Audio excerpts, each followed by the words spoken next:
ஒருத்தன் எப்படி நடந்துக்கிறாங்கிறத வச்சு தான் அந்த ஆள் எப்படிங்கிறத நாம் முடிவு பண்ணுறோம். ஆளுமைன்னு சொல்கிறோம்ல, அதுக்கு சூழ்நிலைகளை ஆளுகின்ற தன்மை அப்படின்னு விளக்கம் கொடுக்குறார் ஒரு உளவியல் நிபுணர். சரி, ஒரு மனிதனுடைய ஆளுமையை உருவாக்குகிற விஷயங்கள் என்னென்ன? பிறப்பு, வளர்க்கப்பட்ட விதம், படிப்பு, நண்பர்கள், சமுதாயம், இப்படி நிறைய உண்டு. ஆளுமையின் அடிப்படையில் சில மனநோய்கள் உண்டாகுது. அதெல்லாம் என்னென்னங்கிறத தெரிஞ்சு வச்சுக்கிட்டோம்னா நம்ம கூட இருக்கிறவங்கள அடையாளம் கண்டுபிடிக்கிறதுக்கு அது ரொம்ப உபயோகமாக இருக்கும். ஃப்ரெனாய்டு ஆளுமை அப்படின்னு ஒன்று. இந்த கோளாறு உள்ளவங்க எப்படி இருப்பாங்க தெரியுமா? அதிக உணர்ச்சி, சந்தேகம், பொறாமை இதெல்லாம் அதிகமாக இருக்கும். வளைஞ்சு கொடுக்க மாட்டாங்க. அடுத்தவங்களோட இணக்கமான உறவு இருக்காது. அவங்க செய்கிற தப்புக்கெல்லாம் அடுத்தவங்களை குறை சொல்லிகிட்டு இருப்பாங்க. இது ஒரு ரகம். அடுத்தது ஸ்கிசாய்டு ஆளுமை அப்படின்னு சொல்கிறாங்க. இந்த கோளாறு உள்ளவங்க அடுத்தவங்களோட பழக கூச்சப்படுவாங்க. சின்ன வயசுலேயே இது ஆரம்பமாயிடுது. பகல் கனவுலேயே சஞ்சரிப்பாங்க. அவங்களுடைய விரோதம், கோபம் இதை கூட வெளியில் காட்டிக்க முடியாமல் இருப்பாங்க. இவங்களுக்கு அகமுகம், பிரச்சனைகள்லேருந்து ஒதுங்கி எதுலேயும் ஈடுபாடு இல்லாதவங்களாக இருப்பாங்க. இப்படி ஒரு ரகம். அடுத்தது சைக்ளோதமிக் ஆளுமை அப்படின்னு சொல்கிறாங்க. அது என்னென்னா, உணர்ச்சிகளில் ஏற்றத்தாழ்வு அதிகமாக இருக்குமா.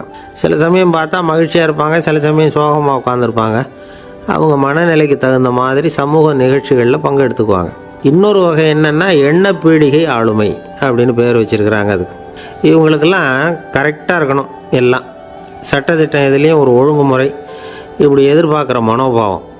இவங்க எதிர்பார்ப்புக்கும் வரன்முறைக்கும் மற்றவங்க கட்டுப்படணும்னு நினைப்பாங்க. இந்த நிலைமை நீடித்தா என்ன ஆகும் தெரியுமா? அலைக்கழிக்கிற எண்ணங்கள் திரும்ப திரும்ப ஒரே செயலை செய்ய தூண்டுற மன தளர்ச்சிக்கு ஆளாயிடுறாங்க. அடுத்தது ஹிஸ்டீரியா ஆளுமை. சின்ன விஷயத்தையெல்லாம் பெருசுப்படுத்தி நாடகமாக்குற நடிகர்கள் இவங்க. உணர்ச்சி அதிகம் உள்ளவங்க.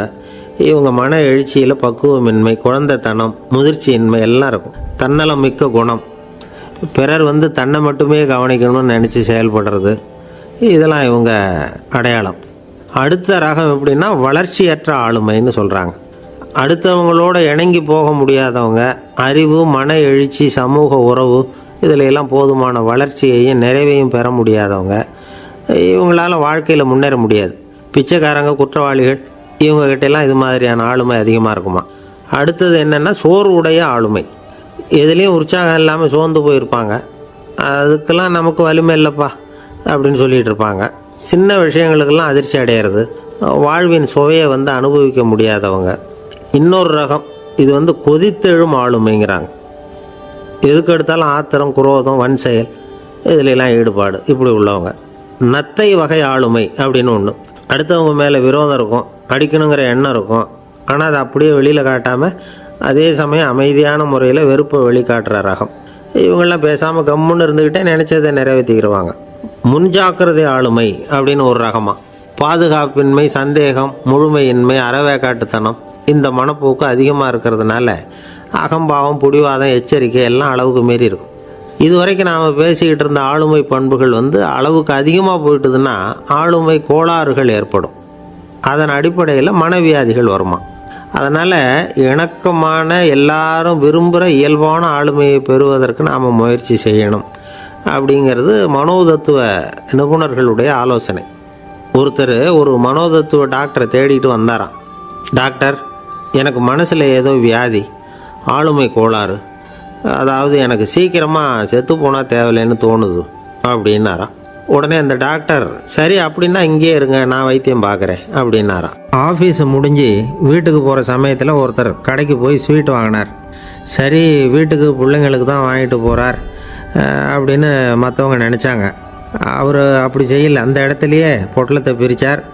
திருட மாதிரி அப்படியே சுற்றி ஒரு தரம் பார்த்துக்கிட்டார். யாரும் தெரிஞ்சவங்க இல்லைங்கிறத முடிவு பண்ணிவிட்டு அவசரமாக அதை அப்படியே போட்டு முழுகிவிட்டு கையை தொடச்சிக்கிட்டு நல்ல பிள்ளை மாதிரி நடந்து போக ஆரம்பிச்சிட்டார். அவர் யாருன்னா, அவரோட பிரச்சனை எல்லாருக்கும் தெரியாது, சில பேருக்கு தான் தெரியும். அதாவது அவர் உடம்பில் சர்க்கரை இருக்குதுன்னு டாக்டர் சொல்லிவிட்டாராம். அதனால் வீட்டில் சர்க்கரையே இவர் கண்ணில் காட்டுறதில்ல. அதனால் இவர் யார் கண்ணிலையும் படாமல் இப்படிப்பட்ட வேலைகள்லாம் செய்கிறது வழக்கம். யாருக்கும் தெரியாமல் இப்படி ஸ்வீட்டை வாங்கி சாப்பிட்டுட்டு அவர் பாட்டுக்கு போயிடுறது. இப்படிப்பட்டவங்களுக்கெல்லாம் கொஞ்சம் ஆறுதலான தகவல் இன்றைக்கி. அது என்னென்னா, நாம் சாப்பிட்ற சர்க்கரைக்கும் நம்ம உடம்புல உள்ள சில கோளாறுகளுக்கும் அப்படி என்ன தான் சம்மந்தம் இருக்குது? இதை பற்றி சமீபத்தில் சில ஆராய்ச்சிகள்லாம் நடந்திருக்குது. ஏன்னா சர்க்கரைன்னாவே விஷம் மாதிரி அதை பார்க்குறவங்களும் சில பேர் உண்டு. சின்ன பிள்ளைங்களுக்கு வயத்தில் பூச்சி உண்டாகிறதுலேருந்து பெரியவங்களுக்கு நீரிழிவு வர்ற வரைக்கும் எல்லாத்துக்கும் சர்க்கரை தான் காரணம்னு சொல்லிகிட்டு இருக்கிறோம். ஆனால் அந்த அளவுக்கு பயப்பட வேண்டிய அவசியம் இல்லை அப்படின்னு சொல்கிறாங்க.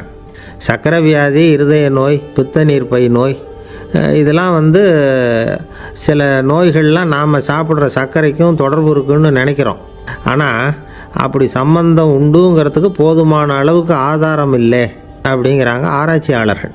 ஒரே ஒரு சம்பந்தம் தான் உறுதியாக இருக்குதான். அதுவும் இந்த பல் சிதைவு அப்படின்னு இருக்கு இல்லையா, அந்த சர்க்கரை சாப்பிட்றதுக்கும் இந்த பல் சிதைவுக்கும் சம்மந்தம் இருக்குது அப்படிங்கிறத மட்டும் உறுதியாக சொல்கிறாங்க. சர்க்கரைன்னா நாம் சாப்பிட்ற ஜீனி மட்டும் இல்லை, பழம், காய்கறி, பால், தேன், இப்படி எல்லாத்துலேயும் அது இருக்குது. கேரட்டு கொடுக்குற சத்தில் 88% சர்க்கரை, ஆப்பிள் கொடுக்குற சக்தியில் 95% சர்க்கரை.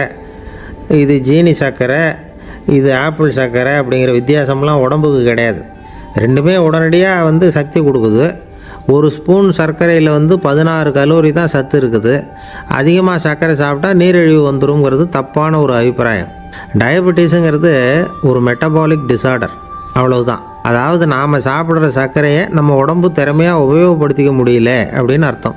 அதனால தான் அதிகமாக இனிப்பு வேணாம்னு சொல்கிறோம். ஏற்கனவே உடம்பால் முடியாத ஒன்றை மறுபடியும் அது தலையில் சுமத்தி அதிகமாக வேலை வாங்க வேணாமே அப்படிங்கிறதுக்காக தான்.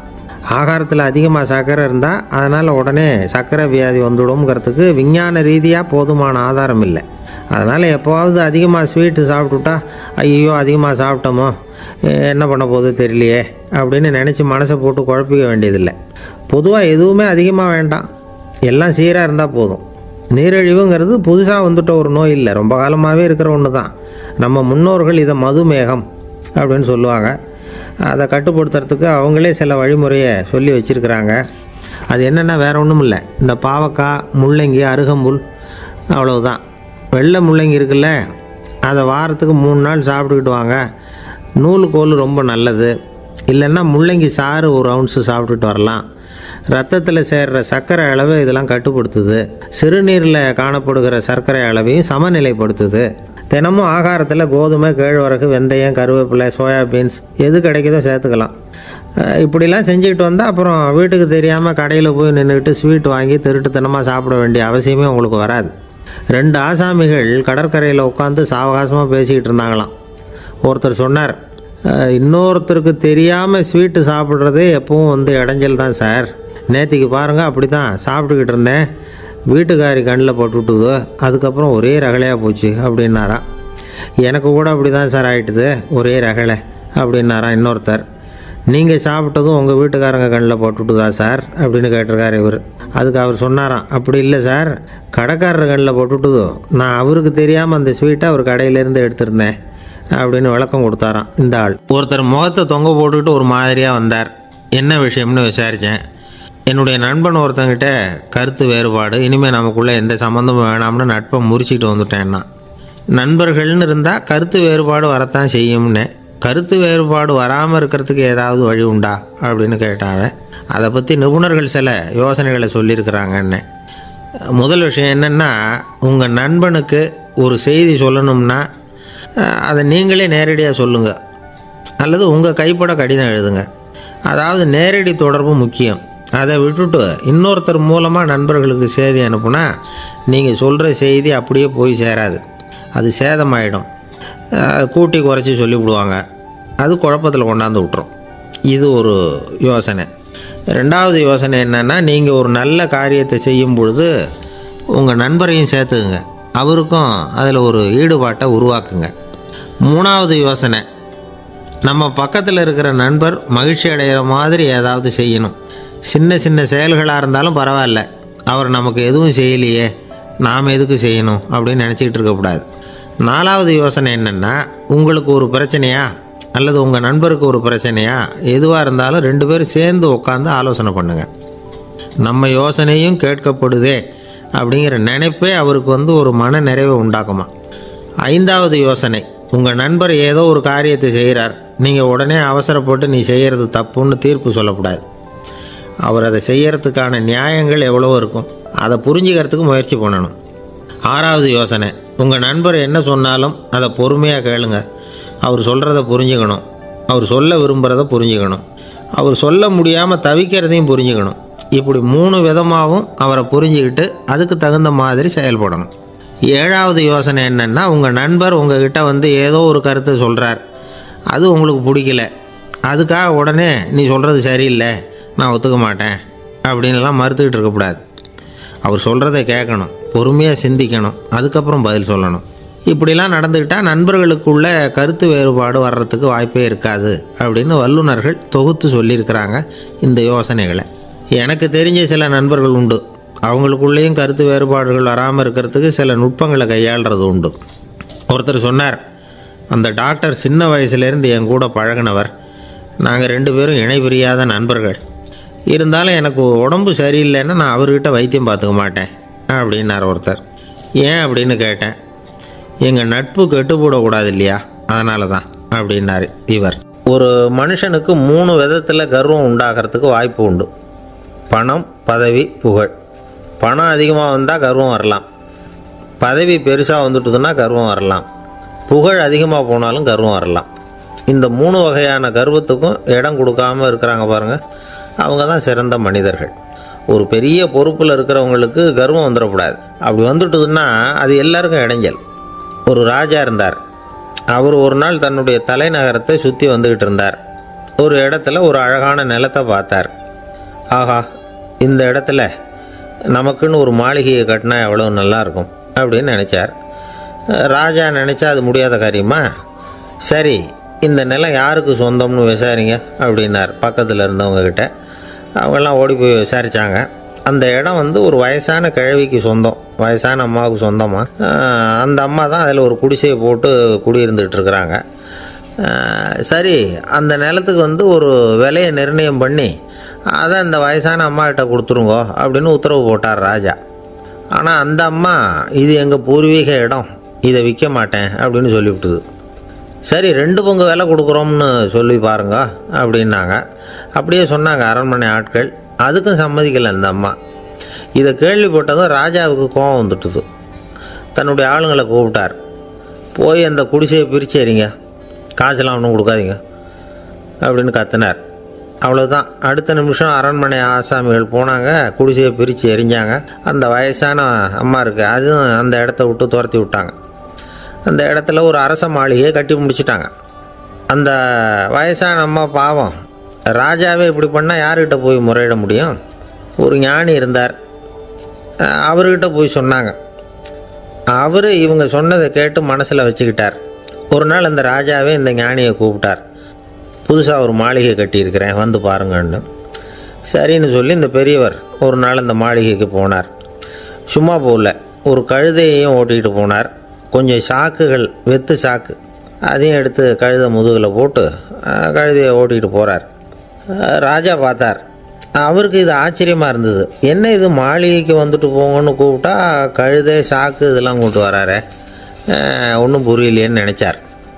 எதுக்காக இதெல்லாம்னு கேட்டார். அரசருடைய தோட்டத்திலேருந்து கொஞ்சம் மண் எடுத்துகிட்டு போகிறதுக்கு ஆசைப்பட்றேன், அதுக்கு நீங்கள் அனுமதி கொடுக்கணும் அப்படின்னாரு இவர்.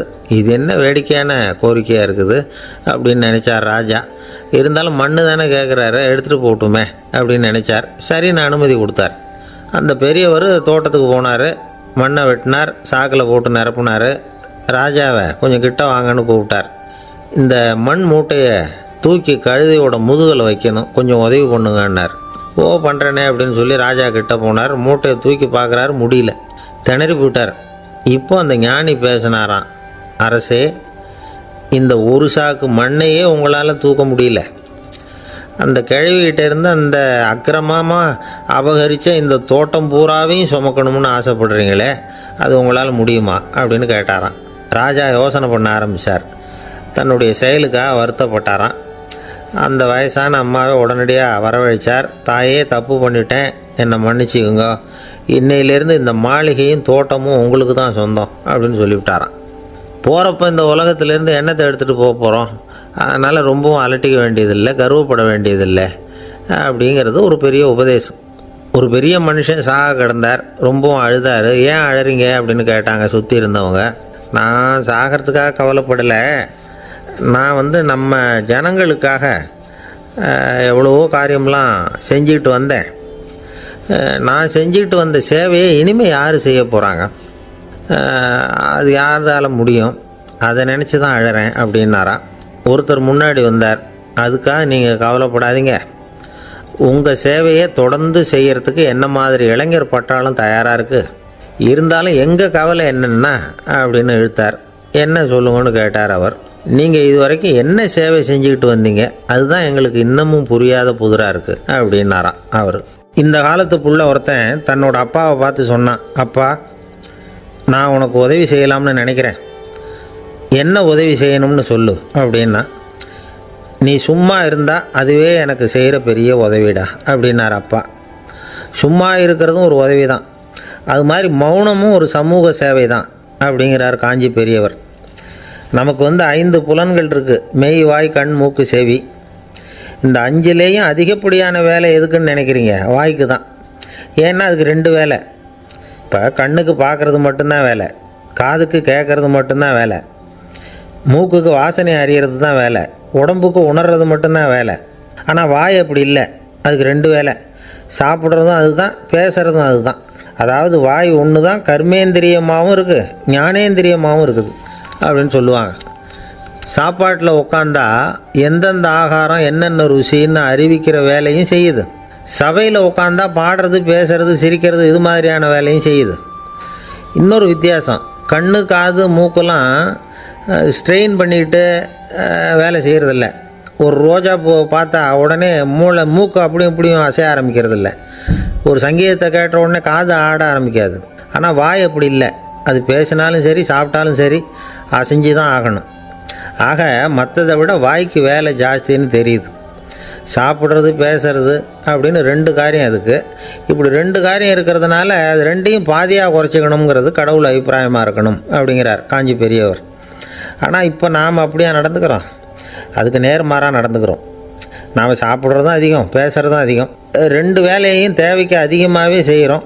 வாய் தான் ரொம்ப ஓவர் ஒர்க்குடு.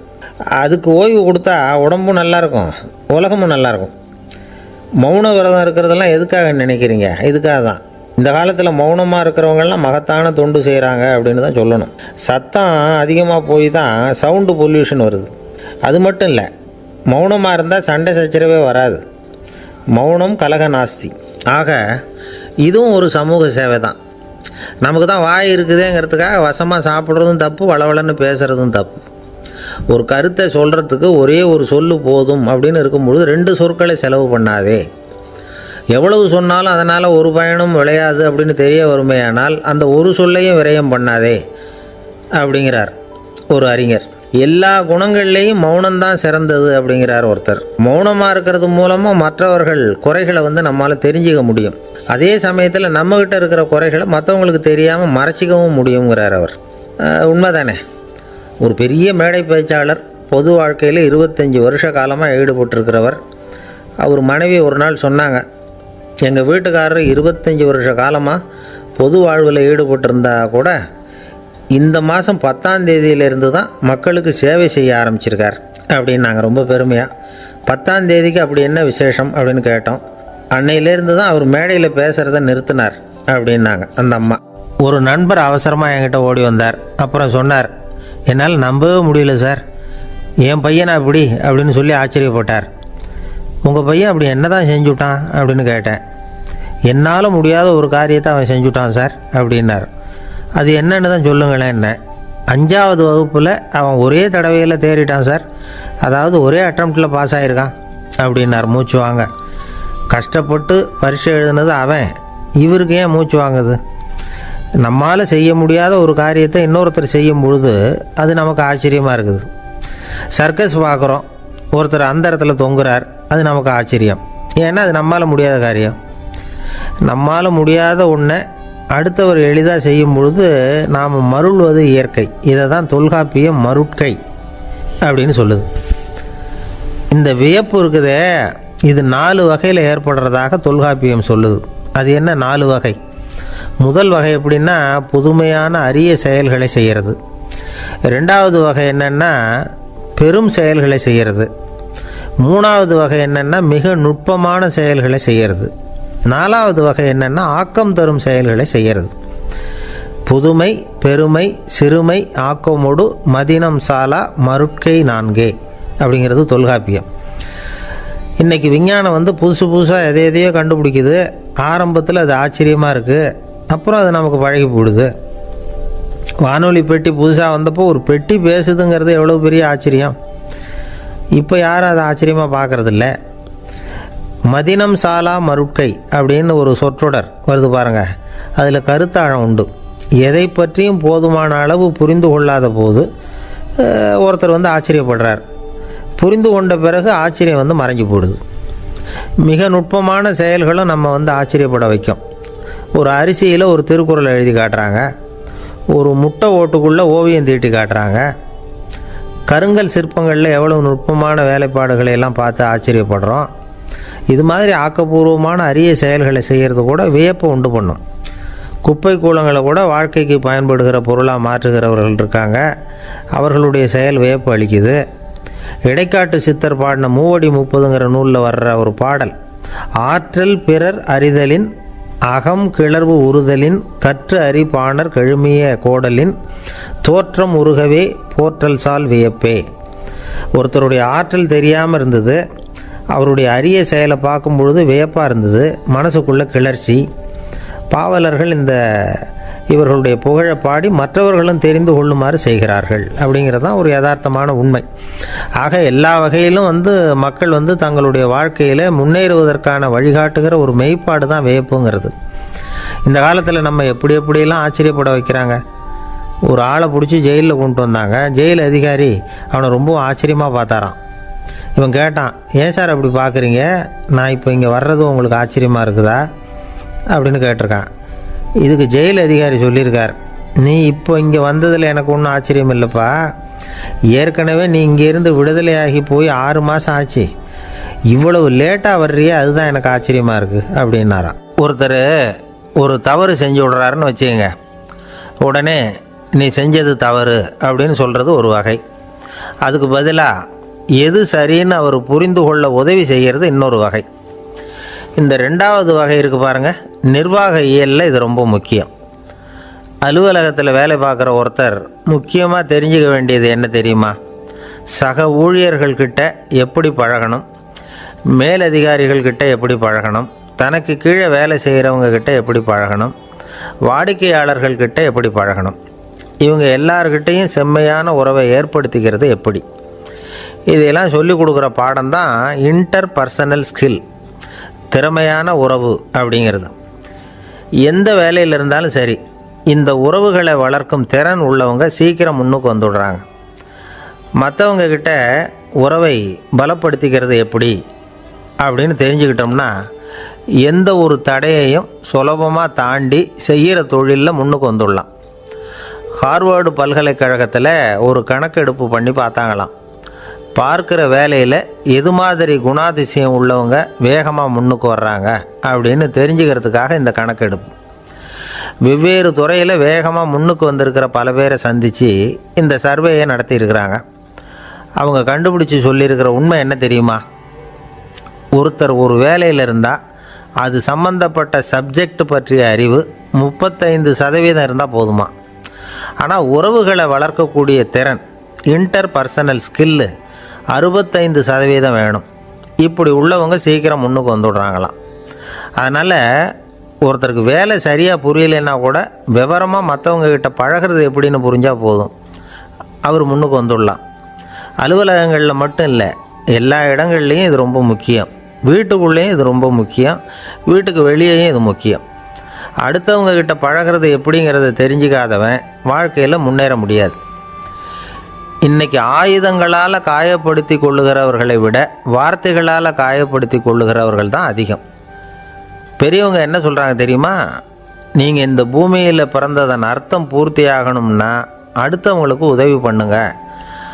அடுத்தவங்களுக்கு உதவி செய்ய முடியாவிட்டால் கூட பரவாயில்லை, ஆனால் யாரையும் புண்படுத்தி விடாதீங்க அப்படின்னு சொல்கிறாங்க. எனக்கு தெரிஞ்ச ஒருத்தர் ஒரு அலுவலகத்தில் வேலை பார்க்குறார். அவர் சொல்லுவார், எனக்கு இந்த இன்டர்பர்சனல் ஸ்கில் ரொம்ப அதிகம் சார். சக ஊழியர்கள்கிட்ட ரொம்ப சுமூகமாக நடந்துக்குவேன். என் கூட வேலை பார்க்குற ஒருத்தருக்கு ஏதாவது ஒரு கஷ்டம்னா அந்த சமயத்தில் அவர் செய்ய வேண்டிய வேலையை நான் செஞ்சுருவேன் சார் அப்படிம்பார். நான் அவர்கிட்ட சமீபத்தில் அப்படி ஏதாவது செஞ்சுருக்கீங்களா அப்படின்னு கேட்டேன். செஞ்சுருக்கேன் சார். போன வாரம் புதன்கிழமை ஆஃபீஸில் என் பக்கத்து சீட்டுக்காரருக்கு வயிற்று வலி. உடனே நான் மெடிக்கல் லீவ் போட்டுவிட்டு எங்கள் வீட்டுக்கு போயிட்டேன் சார் அப்படின்னார். ஒரு அம்மா தெருவில் உட்காந்து என்னத்தையோ தேடிட்டு இருக்கிறாங்க. அந்த அம்மா ஒரு சுஃபி ஞானி. அவங்க பேர் என்னென்னா ரபியா அல் அடாவியா. அந்த அம்மாவுக்கு கண் கூட தெளிவாக தெரியாது. அந்த பக்கமாக வந்த சில பேர் இவங்களுக்கு உதவி செய்கிறதுக்காக வந்தாங்க. என்ன தேடிகிட்டு இருக்கிறீங்க அப்படின்னு கேட்டாங்க. இதுக்கு அந்த அம்மா, அந்த கேள்வி அவ்வளோ முக்கியத்துவம் இல்லை, நான் தேடிகிட்டு இருக்கிறேன், உங்களால் முடிஞ்சால் எனக்கு உதவி பண்ணலாம் அப்படின்னாங்களாம். உதவி செய்ய வந்தவங்களுக்கு ஆச்சரியம். எதை தேடுறோங்கிறது தெரியாமல் இப்படி ஏன் நேரத்தை செலவழிக்கிறீங்க, நாங்கள் எப்படி உங்களுக்கு உதவ முடியும், எங்களுக்கு ஒன்றும் புரியலையே அப்படின்ட்டுருக்காங்க. சரி, உங்களை திருப்தி பண்ணுறதுக்காக சொல்கிறேன், ஒரு குண்டூசி தொலைஞ்சி போச்சு, அதை தேடுறேன் அப்படின்னாங்களாம் அந்த அம்மா. அதுக்கப்புறம் இவங்களும் சேர்ந்து தேட ஆரம்பிச்சிட்டாங்க. கொஞ்ச நேரம் ஆச்சு, ஒன்றும் கிடைக்கல. உதவி செய்ய வந்தவங்களும் அழுத்து போட்டாங்க. அப்புறம் கேட்டாங்க, பாருங்கம்மா, இது ரொம்பவும் பெரிய தெரு, அகலமான தெரு, அதனால் குறிப்பாக நீங்கள் எந்த இடத்துல அந்த குண்டூசியை தொலைச்சிங்க அதை சொல்ல முடியுமான்னாங்களாம். இதுக்கு அந்த அம்மா, நீங்கள் மறுபடியும் அர்த்தமில்லாத கேள்வியை கேட்குறீங்க, உங்கள் கேள்விக்கும் நான் தேடுறதுக்கும் என்ன சம்மந்தம்னாங்களாம். இதை கேட்டதும் அவங்க ஒரு மாதிரி ஆகிட்டாங்க. என்னம்மா நீங்கள் பைத்தியம் மாதிரி பேசுகிறீங்க அப்படின்னாங்களாம். சரி, உங்களை மறுபடியும் திருப்திப்படுத்துறதுக்காக சொல்கிறேன், அதை நான் எங்கள் வீட்டில் தொலைச்சுட்டேன் அப்படின்னாங்களாம். அப்புறம் எதுக்காக இங்கே வந்து தேடிட்டு இருக்கிறீங்க அப்படின்னு கேட்டிருக்காங்க.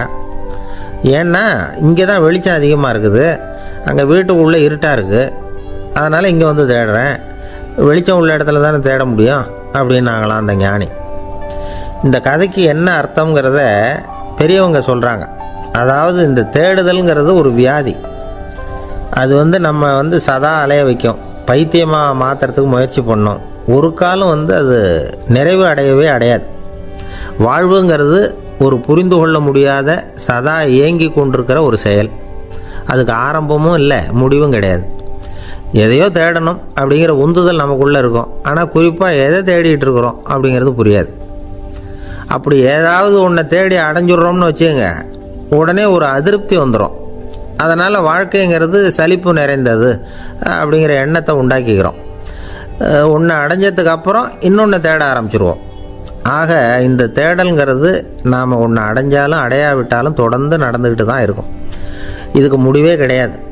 இந்த உண்மையை நாம் நல்லா புரிஞ்சுக்கணும் அப்படிங்கிறது பெரியவங்களுடைய கருத்து. ஏழையும் தேடுறான், பணக்காரனும் தேடுறான், நோயாளியும் தேடுறான், நோய் இல்லாதவனும் தேடுறான், அதிகாரம் உள்ளவனும் தேடுறான், அதிகாரம் இல்லாதவனும் தேடுறான், முட்டாளும் தேடுறான், அறிவாளியும் தேடுறான். ஆனால் யாரும் இதை தான் தேடி சாதிக்க போகிறோம், இதுதான் முடிவு அப்படின்னு திட்டவட்டமாக சொன்னதில்லை. ஒன்று அடைஞ்சதும் இன்னொன்று தேட ஆரம்பிச்சிடுறாங்க, அவ்வளோதான். அதாவது உங்களின் தேடுபவர் உங்கள் உள்ளே தான் இருக்கிறார், அவரை தேடி கண்டுபிடியுங்கள். இதுதான் ஞானிகள் நமக்கு சொல்லுகிற ஒரு ஆலோசனை. நம்மால் ஒருத்தன் ஜெயிலில் இருந்தான். இன்னொரு கைதி அவனை பார்த்து கேட்டான், ஏன்பா உன்னை பார்க்குறதுக்கு வெளியிலேருந்து யாருமே இங்கே வர்றது இல்லையே, உனக்கு சொந்தக்காரங்களே கிடையாதா அப்படின்னு கேட்டானா. ஏன் இல்லை, எனக்கு சொந்தக்காரங்க நிறைய பேர் உண்டு, அவங்க என்னை பார்க்க வராததுக்கு காரணம் வேற அப்படின்ட்டுருக்கான் இவன். என்ன காரணம்னு கேட்டான் அவன். அதுக்கு இவன் சொன்னானா, அதுக்கு என்ன காரணம்னா அவங்க எல்லாரும் இங்கே உள்ளேயே இருக்கிறாங்க அப்படின்னானா. ஒரு சீன தேசத்து அரசர் இருந்தார். அவருக்கு வயசாயிட்டுது. அவருக்கு அடுத்தபடியாக அவருடைய புள்ள பட்டத்துக்கு வரணும், ஆட்சி பொறுப்பை ஏற்றுக்கணும். ஒரு நல்ல தலைவனுக்கு இருக்க வேண்டிய பண்புகள்லாம் தன்னுடைய மகனுக்கு இருக்கணும்னு விரும்பினார் அந்த அரசர். அதனால் இளவரசனை பக்கத்தில் இருந்த ஒரு குரு கிட்ட அனுப்புனார். இளவரசன் அவர்கிட்ட போய் சேர்ந்தான். அந்த குரு என்ன பண்ணார் தெரியுமா, இவனை பார்த்து சொன்னார், இதை பாருப்பா, நீ என்ன பண்ணுற, இப்போவே பக்கத்தில் இருக்கிற காட்டுக்கு போ, நடுக்காட்டில் போய் ஒரு இடத்துல உட்காந்துக்கோ, அங்கே என்னென்ன சத்தம்லாம் உன் காதில் விழுதுன்னு கவனித்து கேளு, உன் காதில் விழுந்த ஓசைகள் என்னென்னங்கிறத என்கிட்ட வந்து சொல்லு, அதுதான் எனக்கு தெரியணும், உனக்கு வேலையும் அதுதான் அப்படின்னு சொல்லி அனுப்பி வச்சுட்டார். இளவரசன் காட்டுக்கு போனான். குரு சொன்னபடியே ஒரு இடத்துல உட்காந்து கவனித்து கேட்டான். அதுக்கப்புறம் குருக்கிட்ட திரும்பி வந்தான். என்னென்ன சத்தம்லாம் கேட்ட அப்படின்னு கேட்டார் குரு. குருவே, காட்டில் நான் பறவைகள் சத்தம்லாம் கேட்டேன், மிருகங்களின் ஓசையையும் கேட்டேன், இதை தவிர இடி மின்னல் மழை இதுகளோட சத்தத்தையும் கேட்டேன் அப்படின்னா. குரு யோசனை பண்ணார், நீ இன்னமும் சரியாக கேட்கல, அதனால் மறுபடியும் காட்டுக்கு போ, கொஞ்ச நாள் தங்கியிருந்து கேட்டுட்டு வா அப்படின்னார். இளவரசனுக்கு ஒன்றும் புரியல. இருந்தாலும் குருவின் கட்டளையாச்சே, மறுக்க முடியுமா? உடனே அவன் மறுபடியும் காட்டுக்கு போனான். ஒரு இடத்துல உட்காந்தான். கொஞ்ச நேரம் உன்னிப்பாக கவனித்து கேட்டான். சில நாள் கழித்து குருக்கிட்ட திரும்பி வந்தான். குருவே, இந்த தடவை சில துல்லியமான சத்தங்களை எல்லாம் கேட்டான். தேனி பறக்கிற சத்தம், நீரோடையின் மெல்லிய ஓசை, இதெல்லாம் கேட்டேன்னா. குரு சிரித்தார். நீ மறுபடியும் காட்டுக்கு போ, இன்னும் சில நாள் அங்கே இரு, முழுமையாக கவனமாக கேட்டுக்கிட்டு வா அப்படின்னு சொல்லி அனுப்பி வச்சுட்டார். இளவரசனுக்கு குழப்பம் அதிகமாயிட்டுது. ஒன்றுமே புரியல. மறுபடியும் காட்டுக்கு போனான். மௌனமாக ஒரு இடத்துல உட்காந்துட்டான். அப்படியே தியானத்தில் ஆழ்ந்துட்டான். சில நாளில் அவனுக்கு இதுவரை கேட்காத ஓசைகள்லாம் கேட்க ஆரம்பிச்சிட்டுது. இதைத்தான் நான் கேட்கணும்னு என்னுடைய குரு எதிர்பார்த்துருக்கிறாருங்கிறத புரிஞ்சுக்கிட்டான். உடனே குருக்கிட்ட ஓடனான். குருவே, இந்த தடவை காதுகளுக்கு கேட்க முடியாத சில ஓசைகளை கூட என்னால் உணர முடிஞ்சுது. பூ மலருகிற ஓசை, சூரியனால் பூமி சூடாகிறப்போ எழுகிற ஓசை, காலை பனித்துளியை இந்த புல்லுலாம் குடிக்கிற ஓசை, இது எல்லாம் என்னால் நல்லா கேட்க முடிஞ்சுது அப்படின்னா. குருவுக்கு இப்போ தான் திருப்தி ஏற்பட்டு தான். இளவரசனை பார்த்து சொன்னார், இதை பாருப்பா, இப்போ தான் நாட்டை ஆளுகிற தகுதி உனக்கு வந்திருக்குது அப்படின்னு சொல்லி அதுக்கு விளக்கமும் கொடுத்தாராம். எந்த அரசன் தன்னுடைய மக்களின் இதயம் பேசுகிற மௌன மொழியை, மௌன வார்த்தைகளை கேட்குறானோ அவன்தான் ஆள தகுதி உள்ளவன். எந்த அரசன் தன்னுடைய மக்களின் உணர்ச்சிகளை உண்மையாக உணர்றானோ அவன்தான் முதன்மையான அரசன். போலி வார்த்தைகளை மட்டும் கேட்டுட்டு பல மௌன ராகங்களை காதில் வாங்கிக்காதவன் அரசனே இல்லை. எந்த நாட்டில் எப்போ ஒரு அரசன் தன்னுடைய மக்களின் உணர்ச்சிகளை கேட்க மறுக்கிறானோ அன்னையிலேருந்தே அந்த நாடு அழிய தொடங்குது அப்படின்னு அர்த்தம். இதுதான் அந்த குரு இளவரசனுக்கு போதிச்சது. வாயால் பேசுகிறத மட்டும் கேட்டு ஏமாறக்கூடாது, உணர்ச்சிகளையும் கேட்குறதுல தான் மனப்பக்குவம் உண்டாகும். மக்கள் உணர்ச்சிகளை புரிந்து கொள்ளாத அரசர்கள் நீடிச்சிருக்க முடியாது. அது மாதிரி நாடுகளில் அடிக்கடி குழப்பம் தான் உண்டாகும். அப்படி இருந்தால் அடிக்கடி ஆட்சி மாறிக்கிட்டு இருக்கும். அப்படிப்பட்ட ஒரு தேசம், அங்கே ஒரு சிறைச்சாலையில் 3 கைதிகள் பேசிக்கிட்டு இருந்தாங்க. ஒருத்தன் சொன்னான், நான் இந்த நாட்டு ராஜாவை எதிர்த்து பேசிக்கிட்டு இருந்தேன், அதனால் என்னை பிடிச்சி கொண்டாந்து இங்கே போட்டுவிட்டாங்க அப்படின்னா ஒருத்தன். இன்னொருத்தன் சொன்னான், நான் இந்த நாட்டு ராஜாவை ஆதரித்து பேசிக்கிட்டு இருந்தேன், அதனால் என்னை பிடிச்சி கொண்டாந்து இங்கே தள்ளிவிட்டாங்க அப்படின்னா. அது சரி, நீ என்ன தப்பு பண்ண அப்படின்னு சொல்லி 3வது ஆளை பார்த்து இவங்க கேட்டாங்க. அதுக்கு அந்த ஆள் சொல்கிறான், நான் தான் இந்த நாட்டு ராஜா அப்படின்னானா. ஒரு ஆசாமி வேகமாக ஓடிக்கிட்டு இருந்தான். ஏன் இப்படி ஓடுறேன்னு கேட்டார் இன்னொருத்தர். அங்கே ஒரு ஆள் அடிபட்டு கிடக்கிறான், அதை பார்த்தேன், உடனே ஓடுறேன்னா. எங்கேன்னு கேட்டார். ஆஸ்பத்திரிக்குன்னா. ஒரு ஆள் அடிபட்டு கிடக்கிறத பார்த்தா உடனடியாக நாம் செய்ய வேண்டியது முதல் உதவி, அதுக்கப்புறம் தான் ஆஸ்பத்திரி. இன்றைக்கி விபத்துங்கிறது சர்வசாதாரணமாக நடந்துக்கிட்டு இருக்குது. வாகன விபத்து, வெடிகுண்டு விபத்து, தீ விபத்து, கட்டடம் சரியறது, பூகம்பம், இப்படி நிறைய நடக்குது. ஒரு விபத்தை பார்த்துட்டா நம்மளில் பல பேர் நமக்கு என்னத்துக்கு வம்புன்னு ஒதுங்கி போயிடுறதும் உண்டு. சில பேர் துணிஞ்சு கிட்ட போய் உதவி செய்கிறதும் உண்டு. அப்படி உதவி செய்ய நினைக்கிறவங்களுக்கு உபயோகப்படுற தகவல் இது. விபத்தில் காயமடைஞ்சவங்களை 3 பிரிவாக பிரிக்கலாமா. முதல் வகை கொஞ்சம் சீரியஸானது, உயிருக்கு உடனே ஆபத்து தரக்கூடியது. மூளை காயம், முகம் கழுத்து காயங்கள், இருதயம் நுரையீரல் காயங்கள், வயத்தில் உள்ளுறுப்பு காயங்கள், அதிகப்படியான இரத்தப்போக்கு, இதனால எல்லாம் பாதிக்கப்பட்டிருந்தால் அது முதல் வகை அப்படின்னு நாமளே மனசுக்குள்ளே முடிவு பண்ணிக்கணும். இவங்களுக்கெல்லாம் உடனடியாக முதல் உதவி கொடுக்கணும். தாமதப்படுத்தாமல் ஆஸ்பத்திரிக்கு கொண்டுகிட்டு போயிடணும். இப்படி கொஞ்சம் எச்சரிக்கையாக நடந்துக்கிட்டால் அவங்களில் பல பேரை காப்பாற்றி போடலாம். 2வது வகை எப்படின்னா, முதல் உதவி விரைவாக கிடைச்சா உயிர் பிழைக்கக்கூடிய மார்பு காயங்கள், கைகால் எலும்பு முறிவு, இடுப்பு முதுகெலும்பு காயம், சீரான இரத்த சேதம், இப்படிப்பட்டவங்களை 2வது வகையாக பிரிக்கணும். ஆபத்து இல்லாத சிராய்ப்புகள், சிறு காயங்கள், இரத்த உறைவுகள், இதனால் பாதிக்கப்படுறவங்க 3வது வகை. ஒருத்தர் தலையில் அடிபட்டு நினைவு விழுந்துட்டார்னு வச்சுங்க, அவருக்கு வாந்தி வர்றதுனால புறையேறி மூச்சு அடைப்பு உண்டாகும். இப்படி ஆகாமல் இருக்கிறதுக்காக தலையை ஒரு பக்கமாக சாய்ச்சி வைக்கலாம். நாடி துடிப்பையும் இதய துடிப்பையும் தொட்டு பார்க்கணும். அது குறைஞ்சிருந்தாலும் சரி, நின்று இருந்தாலும் சரி, அவர் மார்பை வந்து நிமிஷத்துக்கு 80 தடவை உள்ளங்கையால் அழுத்தி இதய துடிப்பை வந்து மீட்கிறதுக்கு உதவி பண்ணணும். கழுத்தில் காயம்பட்டாலும் ஆபத்து அதிகம். கழுத்துக்கு அடியில் ஒரு துண்டை மடித்து வைக்கலாம். 2 பக்கமும் சின்ன தலையணை அல்லது துணி மடிப்புகளை வச்சு கழுத்தை அதிகமாக அசையாமல் பார்த்துக்கலாம். முதுகெலும்பு முறிஞ்சிருக்குமோ அப்படிங்கிற சந்தேகம் இருந்ததுன்னா அவரை அதிகமாக அசைய விடக்கூடாது. அதிகமாக அசைஞ்சால் தண்டு இடத்துல பாதிப்பு ஏற்பட்டு கை கால் விளங்காமல் போயிடும். அவரை ஒரு கனமான போர்வை இல்லைன்னா பாயில் படுக்க வச்சு 4 பேர் மெதுவாக தூக்கி மருத்துவ உதவிக்கு அனுப்பி வைக்கலாம். கையெலும்பு முறிஞ்சிருந்தால் முறிஞ்ச பாகத்தை உடம்போடு சேர்த்து அசையாமல் கட்டி போடலாம். கால் எலும்பு முறிஞ்சிருந்தால் மற்ற காலோடு சேர்த்து கட்டி போடலாம். முறிஞ்ச பாகம் தொங்காமல் பார்த்துக்கணும். அப்போ தான் வீக்கம் உண்டாகாமல் இருக்கும். வெட்டு காயம், குண்டடிப்பட்ட காயம் இதிலெல்லாம் ரத்தப்போக்கு அதிகமாக இருக்கும். ரத்தம் வெளியேற ஆபத்து அதிகம். சுத்தமான துணியை பல மடிப்புகளை மடித்து காயத்தின் மேலே வச்சு அழுத்தமாக ஒரு 10 நிமிஷம் பிடிச்சிக்கணும். ரத்தம் நின்ன உடனே காயத்துக்கு கட்டு போடலாம். சில சமயம் காயம்பட்ட பாகத்தை உயரமாக தூக்கி பிடிச்சிக்கிட்டா தான் ரத்த கசிவு நிற்கும். இந்த விவரங்களையெல்லாம் கொஞ்சம் மனசில் வாங்கி வச்சுக்கிட்டோம்னா சமயத்தில் உதவும். ஏன்னா இந்த காலத்தில் விபத்து வந்து எந்த ரூபத்தில் எப்போ வரும்னு யூகிக்கவே முடியல. நண்பர் ஒருத்தர் சொன்னார், நேற்றுக்கு பாருங்கள் சார், என் கண்ணு முன்னாடியே ஒரு சின்ன விபத்து நடந்ததுன்னார். என்னன்னு விசாரித்தோம். ஒரு பஸ்ஸில் வந்துக்கிட்டு இருந்தேன். அந்த பஸ்ஸில் பின்பக்கம் படி ஓரமாக நின்றுக்கிட்டு இருந்த ஒருத்தர் ரோட்டில் விழுந்துட்டார். டிரைவர் அதை கவனிக்கலை, நிறுத்தாமல் அவர் பாட்டுக்கு போகிறாருன்னார். கண்டக்டர் உடனே விசில் கொடுத்து பஸ்ஸை நிறுத்த வேண்டியது தானே அப்படின்னோம். அதுதான் சார் முடியாமல் போச்சுன்னார் அவர். ஏன்னு கேட்டாங்க. தவறி கீழே விழுந்ததே அந்த கண்டக்டர் தான் சார் அப்படிங்கிறார். ஒரு நண்பர், அவர்கிட்ட பேசிக்கிட்டு இருந்தேன். மனித உறவுகள் பற்றி அவர் சொல்லிகிட்டு இருந்தார். அமெரிக்காவில் தந்தை மகன் உறவு எப்படி இருக்குது அப்படிங்கிறத விளக்கிறதுக்கு அவர் ஒரு கதையை சொன்னார். ஒரு அப்பா பகல் பூராவும் அலுவலகத்தில் வேலை, ஓடி ஆடி உழைச்சிக்கிட்டு களைச்சி போய் ராத்திரி 10 மணிக்கு மேலே வீடு திரும்பினான். வீட்டு வாசலில் அவரோட மகன் காத்துக்கிட்டு இருக்கிறான். இன்னமும் தூங்கலை. அப்பா வாசல்லையே தடுத்து நிறுத்தி, அப்பா உனக்கு சம்பளம் எவ்வளவு அப்படின்னு கேட்குறான்.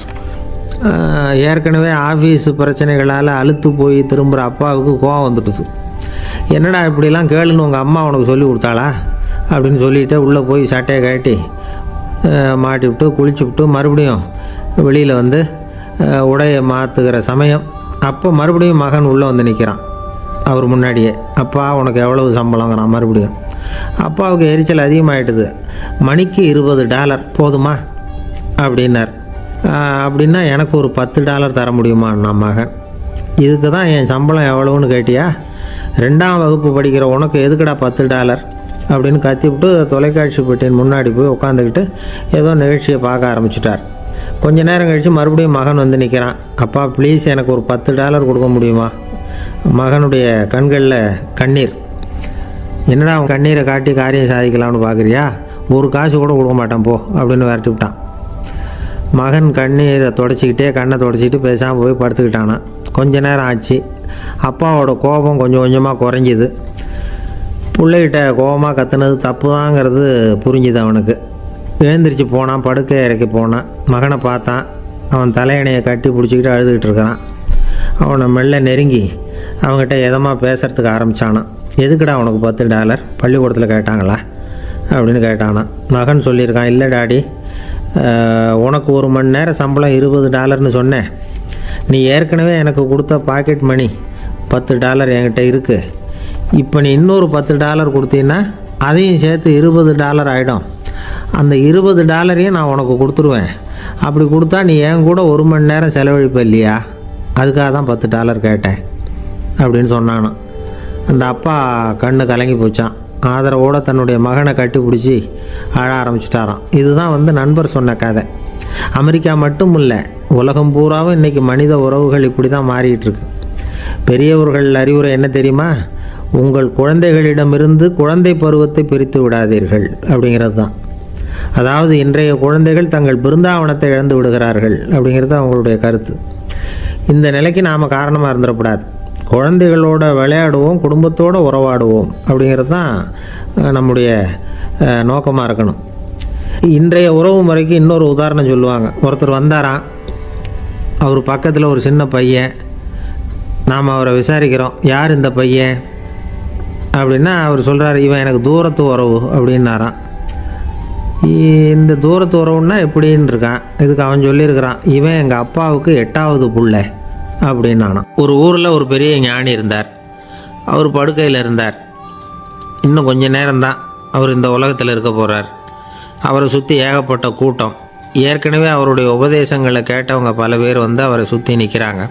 அந்த ஞானி மெதுவாக கண்ணை திறந்து பார்க்குறார். எல்லாரும் அவருடைய கடைசி வார்த்தையை கேட்கறதுக்காக அவளோட காத்துக்கிட்டு இருக்கிறாங்க. அந்த ஞானி மெதுவாக பேச ஆரம்பித்தார். நான் என்னுடைய வாழ்நாள் பூராவும் உங்களுக்கு நிறைய போதனைகள் சொல்லிக்கிட்டு இருக்கிறேன். பேரானந்தம், மகிழ்ச்சி, தியானத்தன்மை இதை பற்றியெல்லாம் சொல்லியிருக்கிறேன். இப்போ நான் வேறு ஒரு கரைக்கு போய்கிட்டுருக்கிறேன். நான் இனிமேல் இந்த கரையில் இருக்க மாட்டேன். நீங்கள் நான் சொன்னதையெல்லாம் கேட்டீங்க, ஆனால் எதையும் நீங்கள் வந்து நடைமுறைப்படுத்தி பார்க்கல. எல்லாம் கேட்டதோடு சரி, அதோடு விட்டுவிட்டீங்க. அப்புறம் அதை தள்ளி போட்டுக்கிட்டே வந்துட்டீங்க. மேலும் அதை தள்ளி போடுறதுல எந்த பிரயோஜனமும் கிடையாது. இப்போ நான் போய்கிட்டு இருக்கிறேன். உங்களில் யாராவது என்னோட வர்றதுக்கு தயாரா அப்படின்னு கேட்டார். அவ்வளோதான். யாரும் வாயை திறக்கலை. ஒரே மௌனம், சத்தமே இல்லை.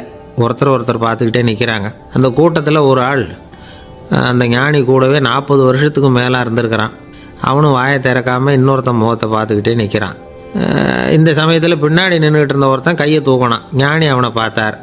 சரி, ஒருத்தனுக்காவது நம்மோட வர்றதுக்கு தைரியம் இருக்குது அப்படின்னு நினச்சார். ஆனால் அந்த ஆள் என்ன சொன்னான் தெரியுமா? ஐயா, நீங்கள் கேட்குறப்போ நான் உடனே எழுந்திருக்கல, கையை மட்டும்தான் தூக்கினேன். என்ன காரணம்னா, நான் எப்படி அடுத்த கரைக்கு வந்து சேர்றதுங்கிறது தெரிஞ்சுக்கிறதுக்காக தான். அந்த விவரத்தை மட்டும் இப்போ உங்ககிட்ட இருந்து நான் தெரிஞ்சுக்க ஆசைப்பட்றேன். ஏன்னா இப்போ நான் உங்கள் கூட வர்றதுக்கு தயாராக இல்லை. எவ்வளவோ காரியங்களை நான் இன்னும் இங்கே முடிக்க வேண்டி இருக்குது. வீட்டுக்கு ஒரு விருந்தினர் வந்திருக்கிறார். என்னுடைய இளைய மகனுக்கு கல்யாணம் பண்ணி வைக்கணும். அதனால் இன்றைக்கி உங்கள் கூட வர முடியாது. அது மட்டும் இல்லை, இப்போ உங்கள் கூட அடுத்த கரைக்கு வந்தால் திரும்பி வர முடியாதுன்னு வேறு சொல்கிறீங்க. அதனால் இப்போ நான் வரல. இன்னொரு நாள் நிச்சயமாக நான் வர்றேங்க, வந்து உங்களை சந்திக்கிறேன். அதனால் இப்போ நீங்கள் இன்னொரு தடவை எங்களுக்கு விளக்கமாக சொல்லணும். ஏற்கனவே பல தடவை சொல்லியிருக்கிறீங்க. தயவு பண்ணி இப்போ ஒரு தடவை சொன்னீங்கன்னா சௌகரியமாக இருக்கும். அந்த அடுத்த கரையை அடையிறது எப்படி? இப்போ ஒரு தடவை அதை விளக்கமாக சொல்லிட்டிங்கன்னா நல்லா ஞாபகப்படுத்திக்குவேன். அது சரியான சமயம் வர்றப்போ இது எனக்கு உதவியாக இருக்கும் அப்படின்னு நானா. ஆனால் உண்மை என்ன தெரியுமா? அந்த சரியான சமயம் வரவே இல்லை அப்படிங்கிறது தான் உண்மை. இப்படி அந்த கதை முடியும். இந்த கதை வந்து அந்த ஒரு ஆளுக்கு மட்டும் இல்லை, கிட்டத்தட்ட எல்லாருக்குமே அது பொருந்தும் அப்படிங்கிறாங்க விவரம் தெரிஞ்சவங்க. எல்லாருமே அந்த சரியான தருணத்துக்காக தான் காத்துக்கிட்டு இருக்கிறாங்களாம். அதுக்காக ஜோசியம் பார்க்குறாங்க, கைரேகை பார்க்குறாங்க. நாளைக்கு என்ன நடக்குங்கிற ஆவலில் எல்லாரும் காத்துக்கிட்டு இருக்கிறாங்க. ஆனால் அந்த ஒரு நாள் ஒருபோதும் வரப்போகிறதில்ல. நீங்கள் தள்ளி போடுறதுக்காக பல அர்த்தமில்லாத காரணங்களை தேடுறீங்க அப்படிங்கிறார் ஒரு ஞானி. காத்திருக்கிறதுலேயே நம்ம காலம் ஓடி போயிடுது. ஏன்னா இன்றைக்கி நாம் சிந்திக்கிறது நாளைக்கு நாம் சிந்திக்கிறது இல்லை. ஒவ்வொரு நாளும் ஒவ்வொரு மாதிரி போயிடுது. நாளைக்கு மறுநாளை பற்றியே சிந்திக்கிறோம். இப்படியே அது பாட்டுக்கு போயிடும். கரையை தொட்டு பார்க்குறது எப்போது? இதுதான் கேள்வி. நமக்கு வேண்டியப்பட்ட ஒருத்தர் ஒரு ரயில்வே பிளாட்ஃபாரத்தில் நின்றுட்டு இருக்கிறார். அங்கே இருக்கிறவங்ககிட்ட கேட்குறாராம், விசாரிக்கிறார். ஏங்க கிழக்க போகிற ரயில் போயிட்டுதுங்களான்னாராம். போயிட்டுதுன்னு இருக்கிறாங்க. கொஞ்ச நேரம் கழித்து ஏங்க மேற்க போகிற ரயில் போயிட்டுதுங்களான்னு கேட்டிருக்காரு. போயிட்டுதுங்களான்ருக்காங்க. அப்புறம் கொஞ்சம் நேரம் கழித்து மறுபடியும் ஏங்க 10:30 மணி வண்டி போயிட்டுதான்னு கேட்டிருக்காரு. தொடர்ந்து காலையிலேருந்து சாயந்தரம் வரைக்கும் இப்படி ஒரே இடத்துல நின்றுட்டு கேட்டுக்கிட்டே இருக்கிறார். இதை பார்த்துக்கிட்டு இருந்த ஒருத்தர் அவர்கிட்ட வந்து, ஏங்க நீங்கள் எங்கே போகணும் அப்படின்னு கேட்டாராம். இவர் மெதுவாக சொன்னாராம், இந்த ரயில்வே லைனை தாண்டி அந்த பக்கம் போகணும் அப்படின்னாராம். நம்பிக்கை இல்லைன்னா இந்த உலகத்தில் நாம் வந்து நடமாடவே முடியாது. அவநம்பிக்கையோடு இருந்துக்கிட்டு இருந்தால் என்றைக்கும் அவஸ்தை தான். நாம் நம்புறது நடக்குதோ இல்லையோ அது வேறு விஷயம். ஆனால் எதையும் நம்பி தான் நாம் அடி வைக்க வேண்டியிருக்கு. வேறு ஒன்றும் வேணாம். ஒரு லாட்ரி சீட்டு வாங்குகிறோம். அது எங்கே நமக்கு விழப்போகுது அப்படிங்கிற அவநம்பிக்கையோடவா வாங்குகிறோம்? பரிசு நமக்கு தான் அப்படிங்கிற நம்பிக்கை உள்ளூர இருக்கிறதுனால தான் அதை வாங்குகிறோம். இருந்தாலும் முடிவு வேறு மாதிரி ஆகிடுது. அதுக்காக மனசு சோர்ந்து போகிறதில்ல. அடுத்த மாதமும் சீட்டு வாங்குகிறோம். இந்த நம்பிக்கை தான் மனித வாழ்க்கைக்கு ஆதாரம். ஒரு கடையில் போய் டீ சாப்பிட்றீங்க. அந்த டீ நல்ல டீ தானா, அதில் விஷம் கலந்துருக்குமா அப்படிங்கிற சந்தேகம் வந்துட்டுதுன்னு வச்சுங்க. அதுக்கப்புறம் அதை எப்படி நீங்கள் சாப்பிட முடியும்? நம்பி தான் சாப்பிட்ணும். ரயில் ஒழுங்காக போய் சேருங்கிற நம்பிக்கை இருக்கிறதுனால தான் அதில் ஏறி உட்காடுறோம். லெட்டர் ஒழுங்காக போய் சேருங்கிற நம்பிக்கை இருக்கிறதுனால தான் பெட்டியில் போடுறோம். சரி, நம்ம கதையெல்லாம் நம்மளோட இருக்கட்டும். மனித நம்பிக்கை வந்து எந்த அளவுக்கு உறுதியாகவும் அறிவுபூர்வமாகவும் இருக்கணுங்கிறதுக்கு அலெக்சாண்டர் வாழ்க்கையில் நடந்த ஒரு சம்பவத்தை உதாரணமாக சொல்லலாம். இந்த உலகத்தையே ஜெயிக்கணும்னு புறப்பட்டார் அலெக்சாண்டர். ஒரு கட்டத்தில் அவர் சிட்னஸ் நதி கரைக்கு வந்து சேர்ந்தார். அந்த சமயத்தில் அவருக்கு கடுமையான நோய் வந்துட்டுது. அவர் கூடவே வந்திருந்த கிரேக்க வைத்தியர்கள் என்னென்னமோ முயற்சியெல்லாம் பண்ணி பார்த்தாங்க. இருந்தாலும் அலெக்சாண்டருக்கு வந்திருக்கிறது என்ன நோய்ங்கிறத அவங்களால கண்டுபிடிக்க முடியல. ஏன்னா அந்த பகுதியில் உள்ளவங்களுக்கு மட்டுமே அதிகமாக வரக்கூடிய ஒரு வினோதமான நோயாக இருந்தது அது. ஆனால் அவர் இருக்கிற இடம் எதிரியோட இடம், பாரசீக மன்னனோட ஆளுகைக்கு உட்பட்ட இடம். என்ன பண்ணுறது அப்படின்னு எல்லாரும் யோசனை பண்ணாங்க. பாரசீக மன்னனோட அரண்மனையில் இருக்கிற வைத்தியர் வந்தால் இந்த நோயை குணப்படுத்தி விடுவார் அப்படின்னு சொன்னாங்க. இருந்தாலும் எதிரியோட நாட்டில் இருக்கிற வைத்தியரை கூப்பிட்டு எப்படி நம்பி வைத்தியம் பார்க்க சொல்கிறது அப்படின்னு சொல்லி எல்லோரும் தயங்கினாங்க. ஆனால் அலெக்சாண்டர் தயங்கலை. பரவாயில்ல, அழைச்சிட்டு வாங்கன்னு விட்டார். உடனே அவரை போய் அழைச்சிட்டு வந்துட்டாங்க. அவர் வந்தார். அலெக்சாண்டர் உடம்பை பரிசோதனை பண்ணி பார்த்தார். சரி, இதை குணப்படுத்தி விடலாம், பயப்பட வேண்டியதில்லை. ஆனால் இதுக்கு ஒரு மூலிகை ரசம் தயார் பண்ணி கொடுக்கணும். நான் போய் அதை தயார் பண்ணிவிட்டு 2 நாளில் திரும்பி வந்துடுறேன் அப்படின்னு சொல்லிவிட்டு போனார் அந்த வைத்தியர். அதே மாதிரி 2 நாளில் திரும்பி வந்தார் மூலிகை ரசத்தோட. இதுக்கு இடையில் அலெக்சாண்டரோட தளபதிகளில் ஒருத்தர் ரகசியமாக ஒரு எச்சரிக்கை கடிதம் கொடுத்து அனுப்பியிருக்கிறான். அதை வாங்கி என்ன விஷயம்னு பார்த்தார். இப்போ உங்ககிட்ட வந்திருக்கிற எதிரி நாட்டு வைத்தியரை நம்பாதீங்க, அவன் கொண்டுகிட்டு வந்திருக்கிற மூலிகை ரசத்தில் விஷம் கலந்துருக்குது அப்படின்னு அதில் எழுதியிருக்கு. அதை பார்த்தார் அலெக்சாண்டர். இருந்தாலும் கொஞ்சம் கூட அலட்டிக்கலை. வைத்தியர் கொடுத்த மருந்தை வாங்கி கடகடன்னு குடிச்சுட்டு அதுக்கப்புறம் அந்த கடிதத்தில் இருந்த விஷயத்தை அந்த வைத்தியர்கிட்ட சொன்னார். வைத்தியர் திகைச்சு போயிட்டார். தன் மேலே அலெக்சாண்டர் வச்சிருக்கிற நம்பிக்கையை பார்த்து அவருக்கு ரொம்ப வியப்பு. வைத்தியர் உண்மையிலேயே நல்ல மருந்து தான் கொண்டுகிட்டு கொடுத்துருக்கிறார், அதில் விஷம்லாம் எதுவும் கலக்கலை. அதுக்கப்புறம் அலெக்சாண்டர் அந்த வைத்தியரை பார்த்து சொன்னாராம், நம்பிக்கைங்கிற அச்சாணியை ஆதாரமாக வச்சுக்கிட்டு தான் இந்த உலகம் சுற்றிக்கிட்டு இருக்குது. எனக்கு எதிரியாக இருந்தாலும் பாரசீக மன்னர் ரொம்ப பெரியவர். அப்பேற்பட்ட மன்னருடைய அரண்மனை வைத்தியர் தொழில் நேர்மை இல்லாதவராக இருக்க மாட்டார். அப்படி இருந்தால் அவரை அரண்மனை வைத்தியராக வச்சிருக்கவே மாட்டாங்க அப்படின்னு நம்பினேன். என்னுடைய நம்பிக்கை வீண் போகலை அப்படின்னாராம். இதுதான் மானுட நம்பிக்கைங்கிறது. இந்த காலத்துலேயும் இது மாதிரி இந்த மானுட நம்பிக்கையை ரொம்பவும் சாமர்த்தியமாக கையாளுகிற கெட்டிக்காரங்க சில பேர் இருக்கிறாங்க. ஒரு இந்த காலத்து குரு, அவருக்கு ஒரு சிஷ்யன். குரு முன்னாடி அந்த சிஷ்யன் ரொம்ப பணிவாக நின்று, குருவே, உங்கள் கையால் விஷத்தை கொடுத்தாலும் அதை வாங்கி மடமடன்னு குடிச்சிருவேன் அப்படின்னா. உன்னுடைய குரு பக்தியை மெச்சினேன் அப்படின்னார் குரு. அதுக்கு அந்த சிஷ்யன், அப்படி இல்லை குருவே, உங்ககிட்ட சிஷ்யனாக இருக்கிறத விட உங்கள் கையால் விஷத்தை வாங்கி குடிச்சு விட்றது ரொம்ப நல்லது, அதனால தான் அப்படி சொன்னேன் அப்படின்னா. ஒரு தீப்பெட்டியை பார்த்து கேட்டுதான், நாம் 2 பேரும் தானே உரசிக்கிறோம், ஆனால் நான் மட்டும் தீப்பிடிச்சி எரிஞ்சு போகிறேன், நீ அப்படியே இருக்கிறியே அப்படின்னு தான்.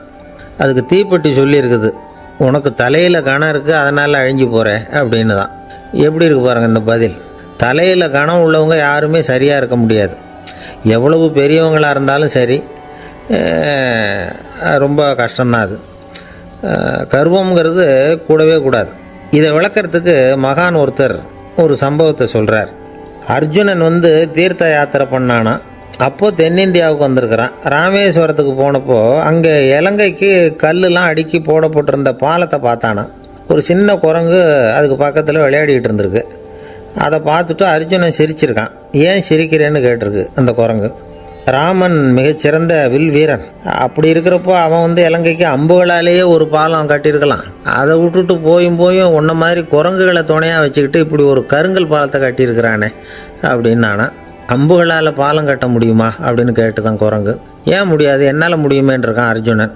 அம்பால் பாலம் கட்டலாம், இருந்தாலும் என்ன மாதிரி குரங்குகள் ஏறி நடந்தா அது தாங்குமா? அதனால தான் ராமர் கருங்கல் பாலமே கட்டினார் அப்படின்றது குரங்கு சொல்லிச்சான். அப்படியே சொல்கிற, நான் வேணும்னா இப்போ அம்புகளாலேயே ஒரு பாலத்தை கட்டுறேன், நீ அது மேலே ஏறி நடந்து பார். பாலம் விழுந்துட்டுதுன்னா நான் தீ மூட்டி அதில் குதித்து உயிர் தியாகம் பண்ணிவிடுறேன் அப்படின்னு நான் ரொம்ப கோபமாக. உடனே அந்த சின்ன குரங்கு பெரிய உருவம் எடுத்துட்டு தான் கையில் கதையோடு அர்ஜுனன் முன்னாடி நிற்கிறான் அனுமன். பார்த்தா, என்னுடைய தலைவர் ராமரையா இழிவாக பேசுகிற, நீ இப்போ பாலம் கட்டு, நான் என்னுடைய பலத்தை காட்டுறேன் அப்படின்னா அனுமன். அர்ஜுனன் தன்னுடைய காண்டிபத்தை எடுக்கிறான், சரமாரியாக அம்புகளை விடுறான். அதெல்லாம் ஒன்றோட ஒன்று கோத்துக்கிட்டு அப்படியே பாலம் மாதிரி நிற்கிது. அர்ஜுனன் தலை நிமிர்ந்து நின்னான். அனுமன் உயர கிளம்பி அங்கேருந்து பாலத்தில் வந்து பொத்துன்னு இறங்கினான். பாலம் அப்படியே நொறுங்கி போச்சு தூள் தூளாக. என்ன அர்ஜுனா, இப்போ என்ன செய்ய போகிற அப்படின்னா ஏளனமா. அர்ஜுனன் தலையை தொங்க போட்டுக்கிட்டான்.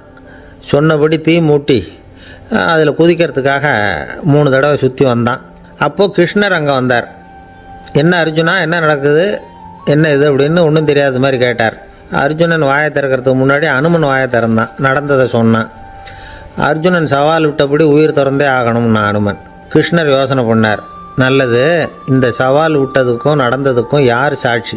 பெரியவர் ஒருத்தரை சாட்சியாக வச்சுக்கிட்டல்லவா நீங்கள் இந்த போட்டியை நடத்தியிருக்கணும் அப்படின்னார்.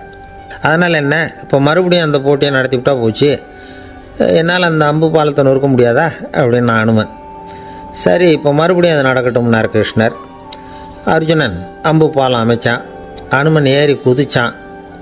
பாலம் அசைஞ்சு கொடுக்கவே இல்லை, அவ்வளோ உறுதியாக இருக்குது. இப்போ அனுமன் தலையை குனிஞ்சிக்கிட்டான். அர்ஜுனன் நன்றியோடு நிமிர்ந்து பார்த்தான். கிருஷ்ணருடைய தோள்கள்லேயும் முதுகள்லேயும் ரத்தம். என்ன சுவாமி, என்ன நடந்ததுன்னு நான் பதறி போய், உன் அம்பு பாலத்தை நான் தான் முட்டு கொடுத்து தாங்கிக்கிட்டு இருந்தேன். அனுமன் குதித்தப்போ என் மேலே ஏற்பட்ட காயங்கள் இவை. பின்ன உன்னுடைய அம்பு பலத்தினாலேயா பாலம் நின்றுதுன்னு நினைக்கிற அப்படின்னாரான். முதல்ல வந்து அர்ஜுனன், அப்புறம் அனுமன் 2 பேருக்குமே கர்வ பங்கம் ஆகிட்டு தான். அதாவது அவங்கக்கிட்ட இருந்த கர்வம் போயிட்டுது. யாராக இருந்தாலும் கர்வம் கூடாதுங்கிறத இதிலேருந்து நாம் புரிஞ்சுக்கணும். இந்த காலத்தில் நாமெல்லாம் எந்த விஷயத்துக்கெல்லாம் கர்வப்பட்டுருக்கோம் தெரியுமா? 2 பெண்கள் தங்களுடைய கணவன்மார்களை பற்றி ரொம்ப பெருமையாக பேசிக்கிட்டாங்களாம். அதில் ஒரு அம்மா சொல்லியிருக்கு, என் வீட்டுக்காரர்கிட்ட எந்த சப்ஜெக்ட் கொடுத்தாலும் சரி அந்த விஷயத்தை பற்றி அழகாக 1 மணி நேரம் பேசுவார் அப்படின்னாங்களாம். உடனே இன்னொரு அம்மா, அது என்ன பிரமாதம், என் வீட்டுக்காரருக்கு சப்ஜெக்டே தேவையில்லை, விஷயமே இல்லாமல் நாள் பூரா பேசிக்கிட்டு இருப்பார் அப்படின்னாங்களாம். ஒரு காடு, நல்ல மரம்லாம் செழிச்சு இருந்தது. அப்படிப்பட்ட காட்டில் ஒரு சாது இருந்தார். அவர் எப்படின்னா எப்பவும் ஒரு மரத்தடியில் உட்காந்துருப்பார். ஏன்னா அவருடைய இருப்பிடமே அதுதான். அவர் என்ன பண்ணுவார், 3 கல் வச்சுருந்தார். செங்கல் மாதிரி இருக்கும், ஆனால் அதை விட கொஞ்சம் பெருசாக இருக்கும். எதுக்கு அந்த 3 கல்லுன்னா அதுதான் அவருடைய படுக்கை. அதாவது தூங்குறப்ப ஒரு கல்லை தலைக்கு கீழே வச்சுக்குவார், இன்னொரு கல்லை இடுப்புக்கு கீழே வச்சுக்குவார், இன்னொரு கல்லை காலுக்கு கீழே வச்சுக்குவார்.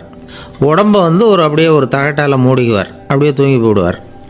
மழை பெய்யுதுன்னு வச்சுங்க, அவர் உடம்பு வந்து 3 கல் மேலே இருக்குதா, அதனால் தண்ணி வந்து அடியில் ஓடி போடும், உடம்பு நனையாது. மேலே தகடு இருக்கிறதுனால மழையும் உடம்புல படாது. அவர் தூக்கமும் கிடாது, நிம்மதியாக தூங்குவார். பகலில் அந்த 3 கல்லையும் ஒரு சேர ஒரு அடுப்பு மாதிரி வச்சு அது மேலே உட்காந்துக்குவார். அதனால் பாம்பு பூச்சி எதுவும் அவரை வந்து தொந்தரவு பண்ணுறதில்ல, அது பாட்டுக்கு நடந்து போயிடும். அவர் பாட்டுக்கு நிம்மதியாக இருப்பார். யாராவது எதையாவது கொண்டுகிட்டு வந்து கொடுத்தா அதை வாங்கி சாப்பிடுவார், அவ்வளவுதான். ஒரு நாள் அந்த நாட்டு அரசன் காட்டுக்கு வேட்டையாட வந்தான். அந்த வழியாக வந்தப்போ இந்த சாது படுத்துருக்கிறத பார்த்தான், பரிதாபப்பட்டான். ஐயோ பாவம், இவர் இப்படி இந்த கல் மேலே உடம்பை வச்சுக்கிட்டு தூங்குறாரு, என்ன பாடுபடுவார், இவரை நாம் வந்து அரண்மனைக்கு அழைச்சிட்டு போய் சுகமாக நிம்மதியாக இருக்கிறதுக்கு வழி செஞ்சு கொடுப்போம், அது ரொம்ப நல்லாயிருக்கும் அப்படின்னு நினச்சான்.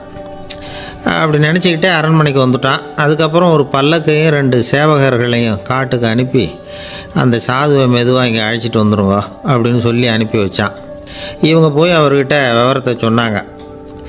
எனக்கு என்னத்துக்கு அரண்மனை வாசம் அப்படின்னார். இருந்தாலும் மன்னர் உத்தரவு, நீங்கள் அவசியம் வரணும் அப்படின்னாங்க இவங்க. சரின்னு சொல்லிவிட்டு வேறு வழி இல்லாமல் புறப்பட்டார். புறப்படும் பொழுது என்ன பண்ணார்னா, மறக்காமல் அந்த 3 கல் ஒரு தகடு அதையும் எடுத்து பல்லக்கில் வச்சுக்கிட்டார்.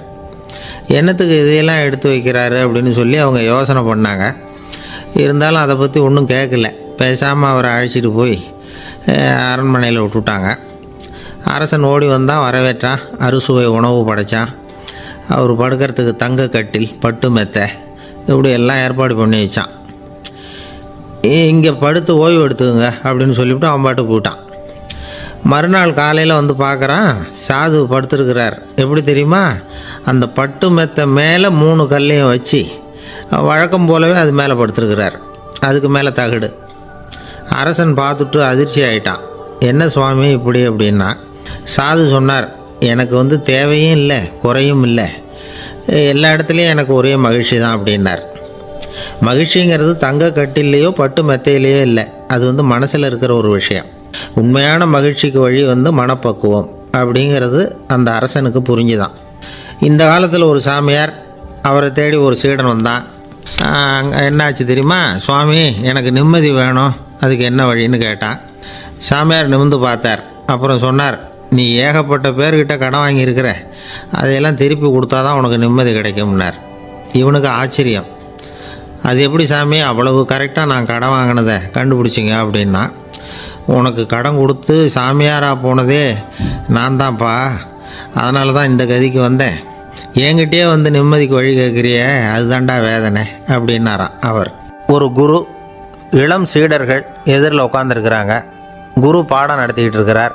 சீடர்களுக்கு ஒரு ஆசை, அதாவது ஒரு முக்கியமான மந்திரத்தை நம்ம குருநாதர்கிட்ட இருந்து கற்றுக்கணும் அப்படிங்கிறது அவங்க ஆசை.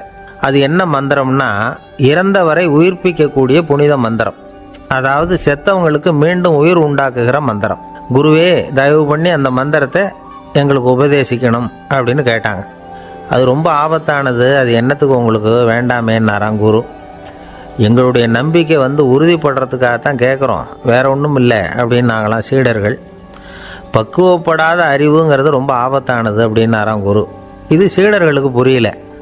அது எப்படிங்க பக்குவப்படாத அறிவு ஆபத்தானதுன்னு சொல்கிறீங்க, அப்படின்னா என்ன அப்படின்னு கேட்டிருக்காங்க சீடர்கள். குரு அதுக்கு விளக்கம் கொடுத்தாராம். அந்த மந்திரத்தை எப்போ பயன்படுத்தணுங்கிறது முக்கியம்.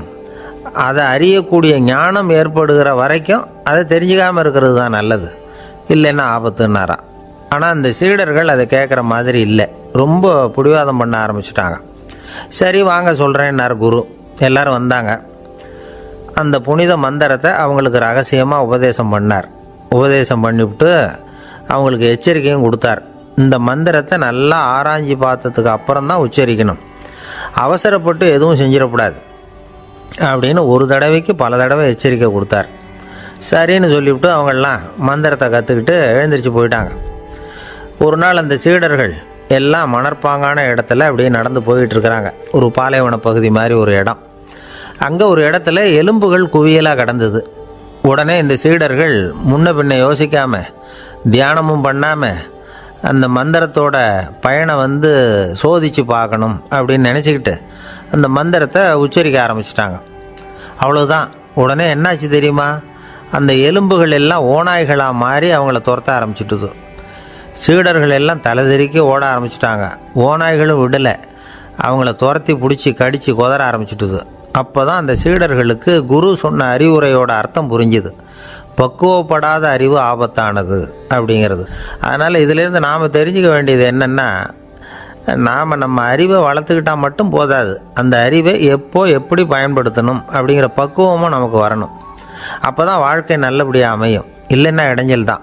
இந்த காலத்தில் சில சின்ன பிள்ளைங்களுக்கே அறிவு ரொம்ப பக்குவப்பட்டிருக்குங்கிறத உணர முடியுது. ஒரு சின்ன பையன் பள்ளிக்கூடத்தில் மார்க் லிஸ்ட் கொடுத்தாங்க, வாங்கிக்கிட்டு அவசரமாக வீட்டுக்கு ஓடினான். எதிரில் வந்த ஒருத்தர் கேட்டார், என்ன அவசரம், ஏன் இப்படி வேகமாக ஓடுறேன்னார். எங்கள் அம்மா கிட்ட அடி வாங்கணும், அதுக்காக தான் ஓடுறேன்னா. அடி வாங்கிறதுக்காக இவ்வளவு அவசரம்னார் அவர். அப்படி இல்லைங்க, நான் போகிறதுக்குள்ளே எங்கள் அப்பா வீட்டுக்கு வந்துட்டாருன்னா அவர்கிட்ட அடி வாங்க வேண்டியிருக்கும், அதை அவாய்ட் பண்ணுறதுக்காக இப்படி ஓடுறேன் அப்படின்னு நானா அந்த பையன். ரொம்ப நாளைக்கு முன்னாடி ஒரு நாள் கோவலன் நாடகம் நடந்தது. எங்கள் மதுரையில் நடந்தது. அதில் ஒரு முக்கியமான கட்டம், கண்ணகி கிட்ட சிலம்பை வாங்கிக்கிட்டு அதை விற்கிறதுக்காக மதுரை நகருக்கு புறப்படுறான் கோவலன்.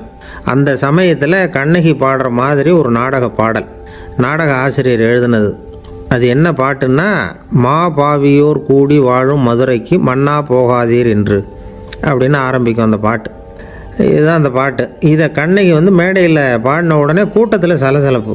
நம்ம ஊர்லேயே நமக்கு முன்னாடியே நின்றுக்கிட்டு மா பாவியோர் கூடி வாழும் மதுரை அப்படின்னு சொல்கிறாங்களே, என்ன தைரியம் அப்படின்னு எல்லாம் குழப்பம் பண்ண ஆரம்பிச்சிட்டாங்க. மக்கள் சத்தம் போட ஆரம்பிச்சிட்டாங்க. எதிர்ப்பு குரல் அது பாட்டுக்கு வர வர அதிகமாக போட்டுது.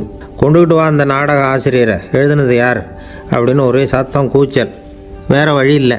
மெதுவாக மேடைக்கு வந்தார் அந்த நாடக ஆசிரியர். 4 பக்கத்திலிருந்தும் கேள்வி கணைகள். மக்களை பார்த்து கொஞ்சம் அமைதியாக இருங்கோ அப்படின்னு சொல்லிவிட்டு தன்னுடைய விளக்கத்தை சொல்ல ஆரம்பித்தார் அந்த நாடக ஆசிரியர். மா அப்படின்னு சொன்னால் திருமகளாகிய லட்சுமி அப்படின்னு அர்த்தம். பா அப்படின்னா கலைமகளாகிய சரஸ்வதி. வி அப்படின்னா மலைமகளாகிய பார்வதி.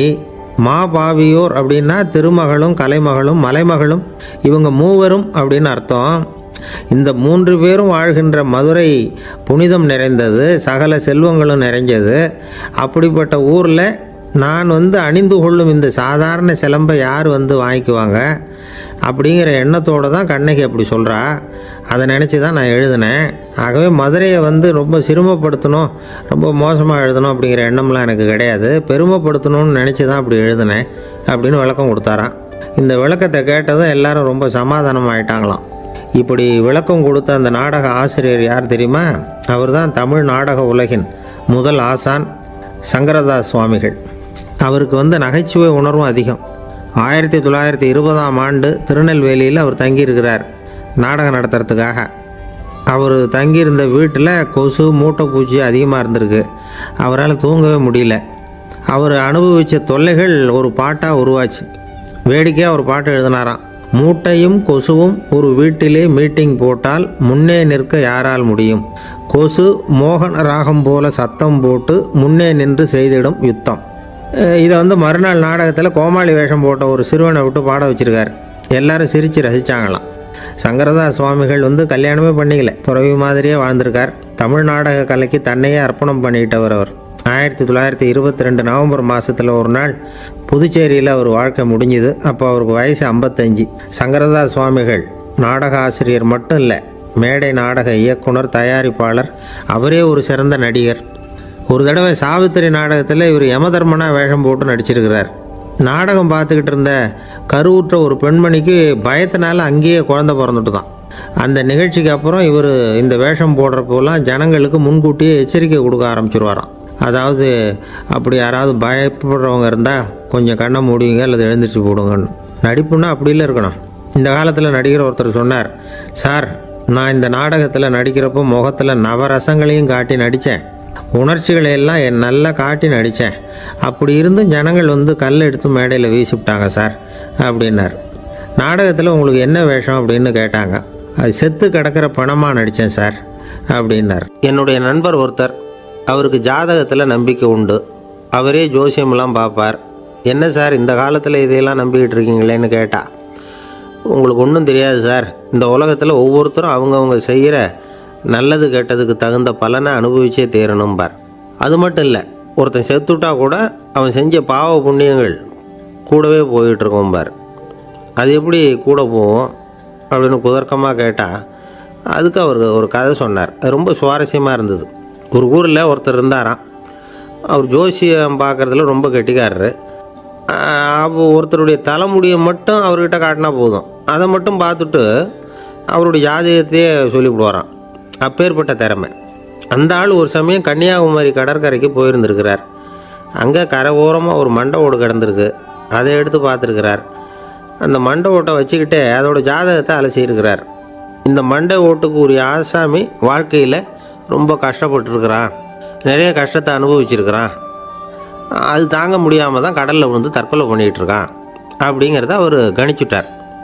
இருந்தாலும் இந்த மண்டை ஓடு இன்னமும் அனுபவிக்க வேண்டியது பாக்கி இருக்குது அப்படிங்கிறதையும் அவர் உணர்றார். அது சரி, ஒருத்த உயிரோடு இருக்கிற வரைக்கும் தானே நல்லது கெட்டதை அனுபவிக்க முடியும். செத்ததுக்கு அப்புறமும் பாக்கி இருக்குன்னா அதை எப்படி அனுபவிக்கிறது? இந்த மண்டை ஓட்டுக்கு இன்னும் கொஞ்சம் பாக்கி இருக்குது அப்படிங்கிறது அவருக்கு புரிஞ்சதே தவிர அதோட அர்த்தம் என்னங்கிறது அவருக்கு சரியாக விளங்கலை. சரி, இதை இன்னும் கொஞ்சம் விவரமாக ஆராய்ச்சி பண்ணி பார்ப்போம் அப்படின்னு நினச்சிக்கிட்டு அதை தன்னுடைய வீட்டுக்கு எடுத்துகிட்டு போயிட்டார். அந்த மண்டை ஓட்டை ஒரு பொட்டியில் வச்சு பூட்டினார். தன்னுடைய தனி அறையில் அதை பத்திரமா வச்சுக்கிட்டார். தினமும் ராத்திரி ஆனதும் தன்னுடைய மனைவியை பார்த்து, நீ போய் பூஜை அறையில் தனியாக படுத்துக்கோ அப்படின்னு சொல்லிவிட்டு இவர் ராத்திரி 12 மணிக்கு பொட்டியை திறந்து பார்ப்பார். மண்டை ஓடு அப்படியே இருந்ததே தவிர இன்னும் கொஞ்சம் பாக்கி இருக்குங்கிறதுக்கு அர்த்தம் அவருக்கு விளங்கலை. அந்த மண்டை ஓட்டுக்கு இன்னும் என்ன பாக்கி இருக்க போகுது? இப்படியே ஒரு 10 நாள் போச்சு. அந்த வீட்டம்மாவுக்கு சந்தேகம் வந்துட்டுது. நம்ம வீட்டுக்காரர் நம்மளை தனியாக ஏன் தூங்க சொல்கிறார் அப்படிங்கிற சந்தேகம். உடனே பக்கத்து வீட்டு அம்மாக்கிட்ட விஷயத்தை சொல்லியிருக்கிறாங்க. அந்த அம்மா உடனே நீ கவலைப்படாத, நான் கண்டுபிடிச்சி சொல்கிறேன்னு சொல்லிவிட்டாங்களாம். அன்றைக்கி ராத்திரியே ஜன்னல் வழியாக எட்டி பார்த்துருக்குறாங்க. இந்த ஆள் மண்டை ஓட்டை கையில் வச்சுக்கிட்டு அதை திருப்பி திருப்பி அப்படியும் இப்படியும் பார்த்துக்கிட்டு இருந்தது தெரிஞ்சுட்டுது. மறுநாள் காலையில் அவரோட மனைவியை பார்த்தாங்க. ஏம்மா, உன் வீட்டுக்காரருக்கு நீ முதல் மனைவியா ரெண்டாவது மனைவியா அப்படின்னு கேட்டாங்க. எனக்கு தெரிஞ்ச வரைக்கும் நான் ஒருத்தி தான் அவருடைய மனைவின்னாங்க. அப்படி இல்லை, நீ அவருக்கு ரெண்டாவது மனைவி. முதல் மனைவியின் மண்டை ஓடு தான் அவர் கையில் இருக்குப்போ, அதை தான் அவர் தினமும் ராத்திரியில் எடுத்து பார்த்துக்கிட்டு இருக்கிறாரு அப்படின்னு விட்டாங்க அந்த அடுத்த வீட்டம்மா. அப்படியா விஷயம்னு சொல்லிவிட்டு கணவன் வீட்டில் இல்லாத நேரமாக பார்த்து அந்த மண்டை ஓட்டை எடுத்து கொண்டாந்து ஒரு உரலில் போட்டு உலக்கையால் குத்தி நொறுக்க ஆரம்பிச்சுட்டுது அந்த அம்மா. வெளியே போயிருந்த அந்த ஆள் அப்போ தான் உள்ளே நுழைஞ்சார். மண்டை ஓடு உலக்கைக்கிட்ட குத்து வாங்கிட்டு இருக்கு. அது அனுபவிக்க வேண்டியது இன்னும் கொஞ்சம் பாக்கி இருக்குது அப்படிங்கிறதுக்கான அர்த்தம் எனக்கு இப்போ தான் புரிஞ்சுதுன்னாராம் அவர். இந்த கதையிலேருந்து நாம் இன்னொரு நீதியையும் புரிஞ்சுக்கணும். அதாவது நம்ம வீட்டை பற்றி நமக்கு தெரியாததெல்லாம் அடுத்த வீட்டுக்காரங்களுக்கு நல்லா தெரியும். ஆஸ்மாவுக்கும் மனசுக்கும் சம்பந்தம் உண்டு. தீர்வு காண முடியாத மன போராட்டங்கள் எல்லாத்துக்கும் அடுத்தவங்களையே சார்ந்து இருக்கிற மனநிலை, இதெல்லாம் ஆஸ்மாவினுடைய தீவிரத்தை வந்து அதிகப்படுத்திடும். பயம், இது எப்படின்னா என்ன நடக்குமோங்கிற பதற்ற நிலை, அப்புறம் இந்த பயம் இதெல்லாம் வந்து சுவாசித்தலை வந்து அதிகரிக்க செய்யுது இல்லையா? இதனால் இரத்தத்தின் காரத்தன்மை அதிகமாகி நோயின் தீவிரமும் அதிகமாகுது. மனப்போராட்டம், மனக்கவலை, மன இறுக்கம் இதெல்லாம் வந்து தோல் வியாதியை தூண்டி விடுதான்.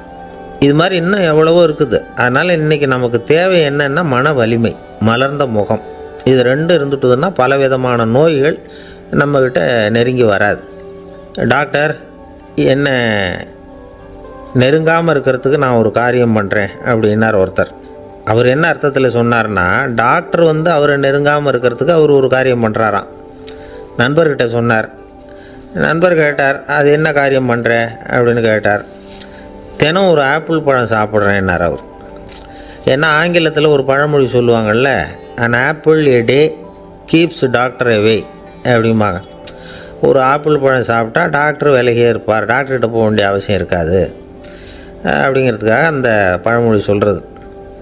என்ன, நான் யாருமே நெருங்காமல் இருக்கிறதுக்கு நான் ஒரு காரியம் பண்ணுறேன்னார் இன்னொருத்தர். டாக்டர் நெருங்காமல் இருக்கிறதுக்கு ஆப்பிள் பழம் சாப்பிட்றேன்னார் அவர். என்னை யாருமே நெருங்காமல் இருக்கிறதுக்கு நான் ஒரு காரியம் பண்ணுறேன்னார் இன்னொருத்தர். அது என்னன்னு கேட்டோம். தினம் ஒரு பூண்டு சாப்பிட்றேன்னார். ஏ கார்லிக் எ டே கீப்ஸ் எவ்ரிபடி அவே அப்படின்னு அதுக்கு ஒரு புது விளக்கமும் கொடுத்தார். காசி மாநகரத்தை பிரம்மதத்தன் அப்படிங்கிற ராஜா ஆட்சி பண்ணிட்டு வந்தார். அவர் ஒவ்வொரு வருஷமும் ஒரு திருவிழா நடத்துறது வழக்கம்.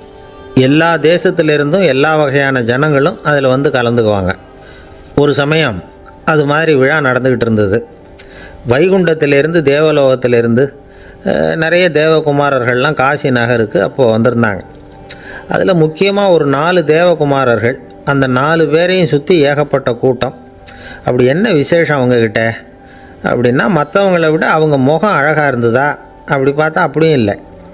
அவங்க அணிஞ்சிருந்த மலர் மாலைகள் தான் அதுக்கு காரணமாக. அந்த மலர்கள்லேருந்து அப்படி ஒரு அபூர்வமான நறுமணம். இதுக்கு முன்னாடி இப்படி ஒரு நறுமணத்தை அந்த ஊர் ஜனங்க அனுபவிச்சதே இல்லை. அதுதான் அந்த 4 பேரையும் சுற்றி கூட்டம். எல்லோரும் கேள்வி கேட்க ஆரம்பித்தாங்க. உடனே அந்த 4 தேவகுமாரர்களும் எல்லாருக்கும் தெரியும்படியாக வானத்தில் எழும்பி கொஞ்சம் உயரமாக நின்றுக்கிட்டாங்க. கீழே நின்றுக்கிட்டு இருந்த அரசன்லேருந்து ஆண்டி வரைக்கும் ஒருத்தர் பாக்கி இல்லாமல் ஒரே குரலில் எல்லாரும் அவங்கள பார்த்து, எங்களுக்கும் இது மாதிரி மாலையை போட்டுக்கணும்னு ஆசையாக இருக்குது, அதுக்கு நீங்கள் தான் அருள் பண்ணணும் அப்படின்னு கேட்டுக்கிட்டாங்க. மாலை போட்டுக்கிறதுனா எல்லாருக்கும் ஆசையாக தானே இருக்கும். அந்த 4 தேவகுமாரர்களில் ஒருத்தர் புத்தர் பிரான். அவர் சொன்னார், பூலோகவாசிகளே, நான் சொல்கிறத கொஞ்சம் பொறுமையாக கேளுங்க. கக்காரு அப்படிங்கிற கற்பக விருஷத்தின் மலர்களால் தொடுக்கப்பட்டது இந்த மாலை. இதுக்கு நிறைய சக்தி உண்டு. எந்த காலமும் இது வாடாது, வாசனையும் குறையாது. ஆனால் இதை அணிந்து கொள்றதுக்கு சில தகுதிகள் தேவை அப்படின்னார். என்ன தகுதி அது சொல்லுங்களேன் அப்படின்னு ஏக காலத்தில் எல்லாரும் சத்தம் போட்டாங்க. தீய இயல்புகள் உள்ளவங்க, இழிந்த சிந்தனை, இழிந்த செயல் உள்ளவங்க இந்த மாலையை அணிய முடியாது அப்படின்னார். அவ்வளோதான். கூட்டத்தில் சத்தம் போட்டவங்கள்லாம் மெதுவாக அப்படி அடங்க ஆரம்பிச்சிட்டாங்க. இன்னொரு தேவகுமாரன் சொன்னார், அடுத்தவங்க பொருளை அபகரிக்காதவன், அடுத்தவங்களுக்கு கெடுதல் பண்ணக்கூடிய பொய் பேசாதவன், பேராசையினால் கெட்ட வழியில் பொருள் ஈட்ட நினைக்காதவன் இந்த மாலையை போட்டுக்கலாம் அப்படின்னார். கூட்டத்திலேருந்து யாரும் முன்னுக்கு வரல. ஒரே ஒரு ராஜகுரு மட்டும் கொஞ்சம் முன்னாடி வந்தார். பெரியவர், படித்தவர் அவர்.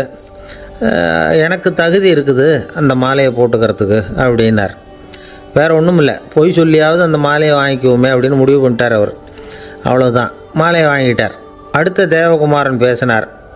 யாருக்கு திடமான அறிவும் மனமும் இருக்குதோ, யாருக்கு நல்ல காரியங்களில் அசையாத ஈடுபாடு இருக்குதோ, நல்ல அரிய பொருள்களை தனியாக தான் மட்டும் அனுபவிக்க விரும்பாதவர் யாரோ அவர் முன்னாடி வந்து இந்த மாலையை வாங்கிக்கலாம் அப்படின்னார். அந்த தகுதியும் எனக்கு இருக்குன்னார் ராஜகுரு. மாலையை வாங்கி போட்டுக்கிட்டார். இன்னொரு ராஜகுமாரன் பேச ஆரம்பித்தார். அறநெறியில் செல்வம் சேர்க்கணும், ஆடம்பர பொருள்களுக்கு அடிமையாகக்கூடாது, வெற்றி அடைஞ்சாலும் கர்வம் வரக்கூடாது, அப்படிப்பட்டவங்க இந்த மாலையை போட்டுக்கலாம்னார். துணிஞ்சு பொய் சொல்லி அதையும் வாங்கி கழுத்தில் போட்டுக்கிட்டார் இந்த ராஜகுரு. இன்னொரு ராஜகுமாரன் சொன்னார். சான்றோர்களை நிந்திக்காதவங்க, புறம் பேசாதவங்க இந்த மாலையை போட்டுக்கலாம்னார். அதையும் வாங்கி போட்டுக்கிட்டார். திருவிழா முடிஞ்சுது, எல்லோரும் திரும்பி போயிட்டாங்க. மறுநாள் ராஜகுரு 4 மாலைகளையும் போட்டுக்கிட்டு ராஜசபைக்கு வரார். வந்தவர் ரொம்ப அவஸ்தையோடு வர்றார். மாலையெல்லாம் வாடி போயிட்டுது, வாசனை எதுவும் கிடையாது. அது மட்டும் இல்லை, அவருக்கு கடுமையான தலைவலி வேறு வந்துட்டுது. துடிச்சு போயிட்டார். மாலையை கழட்டவும் முடியல. ஜனங்கள்லாம் அவரை பார்த்து சிரிக்க ஆரம்பிச்சிட்டாங்க. என்னத்துக்கு ஆசைப்படணும், ஏன் இப்படி கஷ்டப்படணும் அப்படின்னு. ராஜா பார்த்தார். மறுபடியும் விழாவுக்கு ஏற்பாடு பண்ணினார். தேவகுமாரர்கள்லாம் வந்தாங்க. ராஜகுரு வந்தார். மக்கள் முன்னிலையில் அவங்க காலில் விழுந்தார், மன்னிப்பு கேட்டுக்கிட்டார். இந்த மாலையை போட்டுக்கிற தகுதி எனக்கு இல்லை. தகுதி இல்லாத ஒருத்தன் தகாத தகுதியை பொய் மூலம் பெறணும்னு ஆசைப்படுறாங்களே, அவங்களுக்கெல்லாம் என்னுடைய தண்டனை ஒரு எச்சரிக்கையாக இருக்கட்டும்னார். அதுக்கப்புறம் தேவகுமாரர்கள் அவர் கழுத்தில் இருக்கிற மாலையை கழட்டினாங்களாம். அந்த மாலைகளும் பழையபடி மனம் கொடுக்க ஆரம்பிச்சுட்டு தான். இதுலேருந்து நாம் தெரிஞ்சுக்க வேண்டியது என்னென்னா, நமக்கு தகுதி இல்லாத ஒரு கௌரவம் நம்மக்கிட்ட தானாக வந்தால் கூட அதை வந்து தவிர்த்து விடுறது தான் நல்லது. அதுதான் புத்திசாலித்தனம். ஒருத்தர் வந்தார். சார், எங்கள் இலக்கிய மன்ற விழாவுக்கு நீங்கள் வந்து தலைமை தாங்கணும்னார். உடனே இவர் சொன்னார், பேச்சாளர், சார் இலக்கியத்தை பற்றி பேசுகிற தகுதி எனக்கு இல்லையே அப்படின்னார். உடனே அவர் கூப்பிட வந்தவர் சொன்னார், அந்த தகுதி உங்களுக்கு இல்லைங்கிறது எங்களுக்கும் தெரியும் சார், அதனால தான் உங்களை தலைமை தாங்க கூப்பிட்றேன் அப்படின்னார். அது சரி, தலைமைன்னா அதுக்கு இவர் என்ன தான் அர்த்தம் பண்ணுறாருன்னு தெரியல. ஒரே ஒரு ஊரில் ஒரு ராஜா இருந்தார். அவர் பேரில் மக்களுக்கு ரொம்ப மரியாதை. அவ்வளவு நல்லா ஆட்சி புரிஞ்சுக்கிட்டு வந்தார். அவருக்கு வயசாகிட்டுது. அதனால் ஒரு நாள் அமைச்சரை கூப்பிட்டார். இதை பாருங்கள், எனக்கு வயசாகிட்டுது, அதனால் இந்த அரச பொறுப்பையெல்லாம் நீங்கள் ஏற்றுக்குங்க அப்படின்னார். அதுக்கப்புறம் ராணியை கூப்பிட்டார். வா, நாம் இனிமேல் இங்கே இருக்க வேணாம், காட்டுக்கு போய் தவம் பண்ணலாம் அப்படின்னு கூப்பிட்டார். இந்த செய்தி மக்களுக்கு அறிவிக்கப்பட்டது. மக்கள் உடனே கூட்டமாக அரண்மனைக்கு வர ஆரம்பிச்சிட்டாங்க. மன்னரை போய் பார்க்குறாங்க. அரசே, தாங்கள் வந்து எங்களுக்கு தந்தை மாதிரி, நீங்கள் காட்டுக்கு போயிட்டால் நாங்கள்லாம் இங்கே எப்படி இருக்க முடியும்? எங்களுக்கெல்லாம் எந்த துன்பமும் இல்லாமல் பார்த்துக்கிட்டு வர்றீங்க. இது மாதிரியான ஒரு அரசாட்சி இல்லைன்னா மக்கள் வந்து வாழ்ந்து என்ன பயன் அப்படின்னாங்க.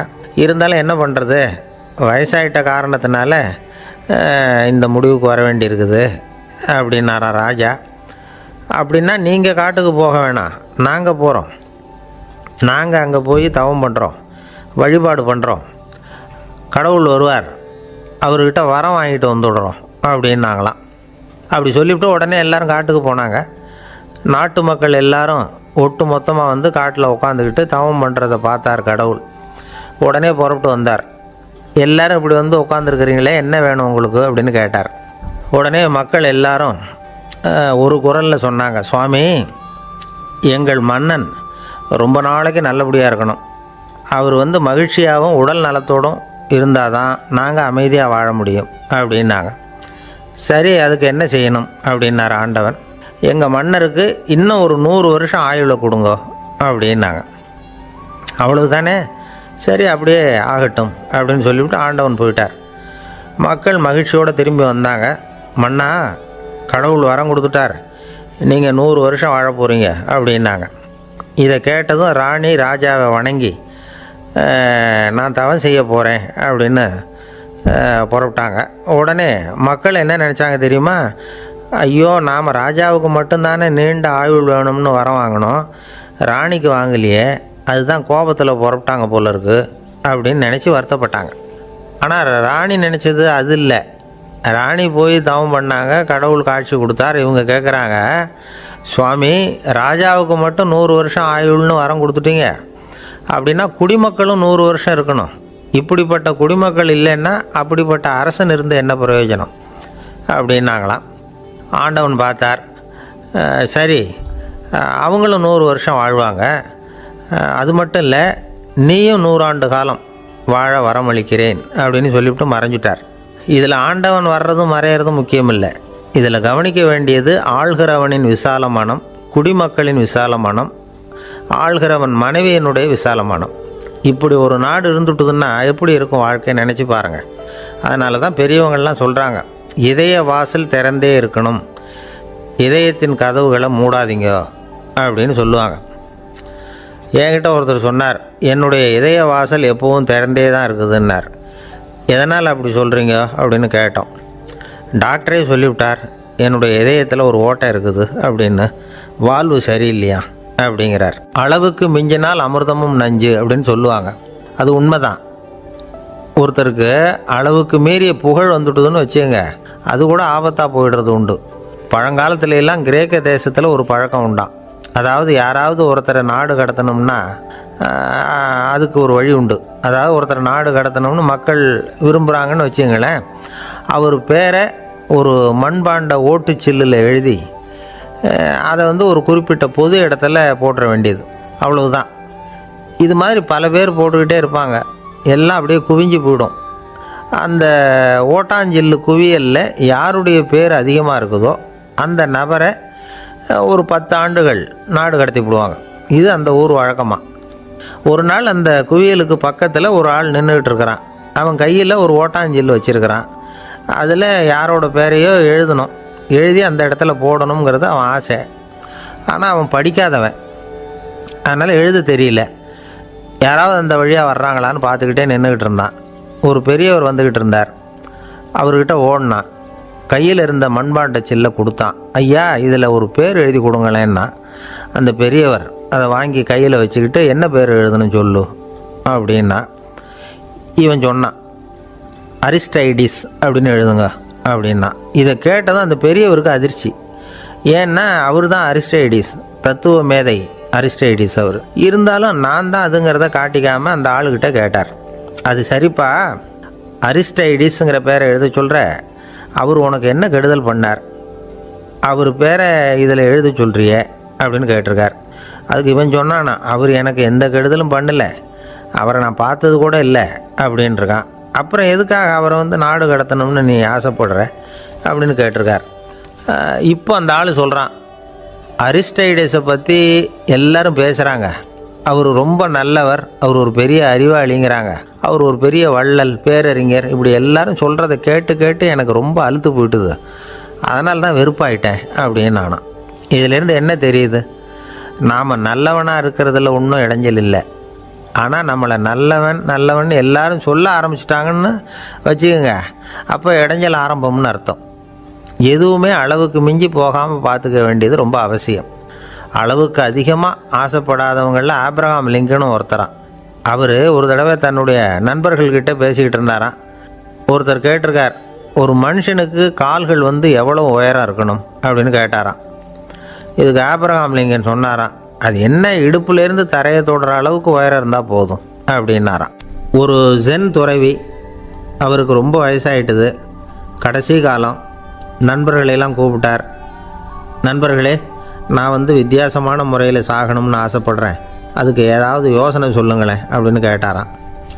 நண்பர்கள் சிரித்தாங்க. என்ன பேச்சு பேசுகிறீங்க, சாவறதுங்கிறது என்ன விளையாட்டு கத்தனமான காரியமா அப்படின்னு கேட்டிருக்காங்க. அந்த துறவி கொஞ்ச நேரம் யோசனை பண்ணார். அப்புறம் கேட்டாராம், இது வரைக்கும் யாராவது நடந்துக்கிட்டே இறந்துருக்குறாங்களா அப்படின்னாராம். எல்லாரும் இல்லைன்னாங்களாம். ஒருத்தர் மட்டும் சொல்லியிருக்கார், அப்படியும் ஒருத்தர் இறந்துருக்கிறதாக ஒரு கதையில் படிச்சிருக்கிறேன், ஒரு ஞானியால் தான் அப்படியெல்லாம் செய்ய முடியும் அப்படின்னு அவர் சொன்னாராம். சரி, அப்படின்னா அந்த முறை நமக்கு வேணாம், நின்றுக்கிட்டே யாராவது உயிரை விட்டுருக்காங்களா அப்படின்னு விசாரித்தாராம். அப்படியும் ஒருத்தர் இறந்துருக்கிறார் அப்படின்னாங்களாம். மறுபடியும் அந்த துறவி யோசனை பண்ணியிருக்கிறார், ஏதாவது வித்தியாசமான முறையில் நாம் போகணும் அப்படிங்கிறது அவருடைய விருப்பம். மனிதன் எப்படி வாழ்கிறானோ அப்படி இறப்பது தான் நல்லது. சரி, யாராவது தலைகீழாக யோகம் செய்யும் நிலையில் இறந்துருக்கிறாங்களா அப்படின்னு விசாரித்தாராம். நண்பர்கள் சிரித்தாங்க. தலைகீழாக நின்னபடி இறந்ததாக நாங்கள் கேள்விப்பட்டதே இல்லை, அது முடியாத காரியம் அப்படின்ட்டுருக்காங்க. இப்போ அந்த துறவிக்கு திடீர்னு உற்சாகம் வந்துட்டுது. உடனே எழுந்திரிச்சார், தலைகீழாக நின்னார், அப்படியே உயிரை விட்டுட்டார். அவ்வளோதான். அந்த மடாலயத்தில் ஒரே குழப்பம். எப்படி அவரை கீழே இறக்கி படுக்க வைக்கிறது அப்படின்னு புரியல. இப்படி உயிர் விடுறதை பற்றி அவங்க இது வரைக்கும் கேள்விப்பட்டதும் இல்லை. உண்மையிலேயே இவர் இறந்து தான் போனாராங்கிறதும் தெரியல. சோதித்து பார்த்தாங்க. இதய துடிப்பு, நாடி துடிப்பு எல்லாம் நின்று போயிருந்தது. இவர் எப்பவும் இப்படி தான், என்ன பண்ணுறது இப்போது அப்படின்னு சொல்லி எல்லோரும் குழம்பிக்கிட்டு இருக்கிற சமயத்தில் ஒரு பெரிய ஒரு யோசனை சொன்னார். இந்த துறவியோட மூத்த சகோதரி பக்கத்து மடாலயத்தில் இருக்கிறாங்க, அவங்கள இங்கே அழைச்சிட்டு வந்தால் ஏதாவது வழி கிடைக்கும் அப்படின்னார். அந்த அம்மாவுக்கு 90 வயசு. அழைச்சிட்டு வந்தாங்க. ஒரு குச்சியை ஊன்றிக்கிட்டு அப்படியே மெதுவாக நடந்து வந்தாங்க. தம்பி தலைகீழாக நின்று உயிர் விட்டு இறக்கிறத பார்த்தாங்க. தம்பின்னு கூப்பிட்டு பார்த்தாங்க, ஒன்றும் காணோம். உடனே என்ன பண்ணாங்க, தன்னுடைய கைத்தடியால் தம்பியோட உடலை ஒரு தட்டு தட்டினாங்க. ஏப்பா, சாகிறப்பவும் உன்னுடைய குறும்புத்தனத்தை விடலையா? இப்படியாடா சாகிறது, ஒழுங்காக செத்து தொலை அப்படின்னாங்களாம். அவ்வளவுதான். உடனே அந்த துறவி திரும்பி நேராக நின்னார். அக்கா கோவப்படாத, நான் ஒழுங்காக சாகிறேன், எப்படி செத்தா என்ன, எல்லாம் எனக்கு ஒன்று தான் அப்படின்னு சொல்லிவிட்டு அப்படியே தரையில் படுத்து உயிரை விட்டாராம். அதுக்கப்புறம் அந்த அம்மா கோலை கையில் எடுத்துக்கிட்டு அப்படியே திரும்பி கூட பார்க்காம அவங்க பாட்டுக்கு போயிட்டாங்களாம். மரணத்தை ஒரு விளையாட்டாக ஆக்கிய அந்த துறவிக்கு வாழ்க்கையே ஒரு விளையாட்டாக தான் இருந்திருக்குது. எந்த நோக்கமும் இல்லாமல் செயல்படுறதுன்னா என்னங்கிறதும் அவருக்கு தெரிஞ்சிருக்குது. பயனை எதிர்பார்க்காமல் பணி செய்து வாழ்ந்து மறைந்த மகான் அவர். தம்முடைய தொழிலை விளையாட்டு போல் செய்ய தெரிஞ்சவருக்கு வாழ்க்கையே ஒரு விளையாட்டாக மாறிடும். எல்லாமே விளையாட்டாகி விடுகிற போது மரணமும் விளையாட்டாகிவிடும் அப்படிங்கிறது தான் அந்த தத்துவம். ஆனால் அதுக்கு முன்னாடி உங்களுக்குள்ளே இருக்கிற உண்மையான நடிகனை நீங்கள் அடையாளம் கண்டுபிடிக்கணும். நீங்கள் நடிக்க வேண்டியதே இல்லை, நீங்கள் ஏற்கனவே நடிச்சுக்கிட்டு தான் இருக்கிறீங்க. நீங்கள் இந்த உண்மையை தெரிஞ்சுக்கணும், அவ்வளவுதான். இதுதான் ஞானிகளுடைய கருத்து. நீங்கள் தெருவில் நடந்து போயிட்டுருக்கிறீங்க, எதிரில் வர்றவர் உங்களை பார்த்து எப்படி இருக்கிறீங்கன்னு கேட்குறார். நல்லா இருக்கிறேங்கிறீங்க. உண்மையிலேயே நாம் நல்லா இருக்க மாட்டோம், ஏதாவது உடம்புல கோளாறு இருக்கும். ஆனால் அப்படி சொல்லுவோம், நல்லா இருக்கிறேன் அப்படின்னு. அது நடிப்பு தானே. உங்களை சந்தித்ததில் ரொம்ப மகிழ்ச்சி அப்படின்னு சொல்கிறோம். உடனே கொஞ்சம் நிதானமாக யோசித்து பாருங்கள், உண்மையிலேயே உங்கள் மனசு மகிழ்ச்சி அடைஞ்சுட்டுதா? அது நடிப்பு தானே. வாழ்க்கையை சரியாக புரிஞ்சுக்கிட்டால் எல்லாமே நடிப்புங்கிறது புரியும். கல்யாண பத்திரிக்கை அனுப்பியிருந்தேனே, ஏன்டா வரலன்னு கேட்டான் ஒருத்தன். வந்திருந்தேனே அப்படின்னானா இவன். டேய், ஏன்டா போய் சொல்கிற, நான் பத்திரிக்கையே உனக்கு அனுப்பலையே அப்படின்ட்டுருக்கான் அவன். அதுக்கு இவன் சொன்னானா, பத்திரிக்கை அனுப்புனேன்னு நீ போய் சொல்கிறப்போ கல்யாணத்துக்கு வந்தேன்னு நான் போய் சொல்லக்கூடாதா அப்படின்னானா. ஒரு பெரிய பியானோ கலைஞர் வியன்னாவில் இருந்தார். ரொம்ப புகழ்பெற்ற இசை கலைஞர் அவர். இங்கிலாந்து மகாராணி விக்டோரியா அவருடைய சங்கீதத்தை கேட்கணும்னு ஆசைப்பட்டாங்க. அவரை அரண்மனைக்கு கூப்பிட்டாங்களாம்.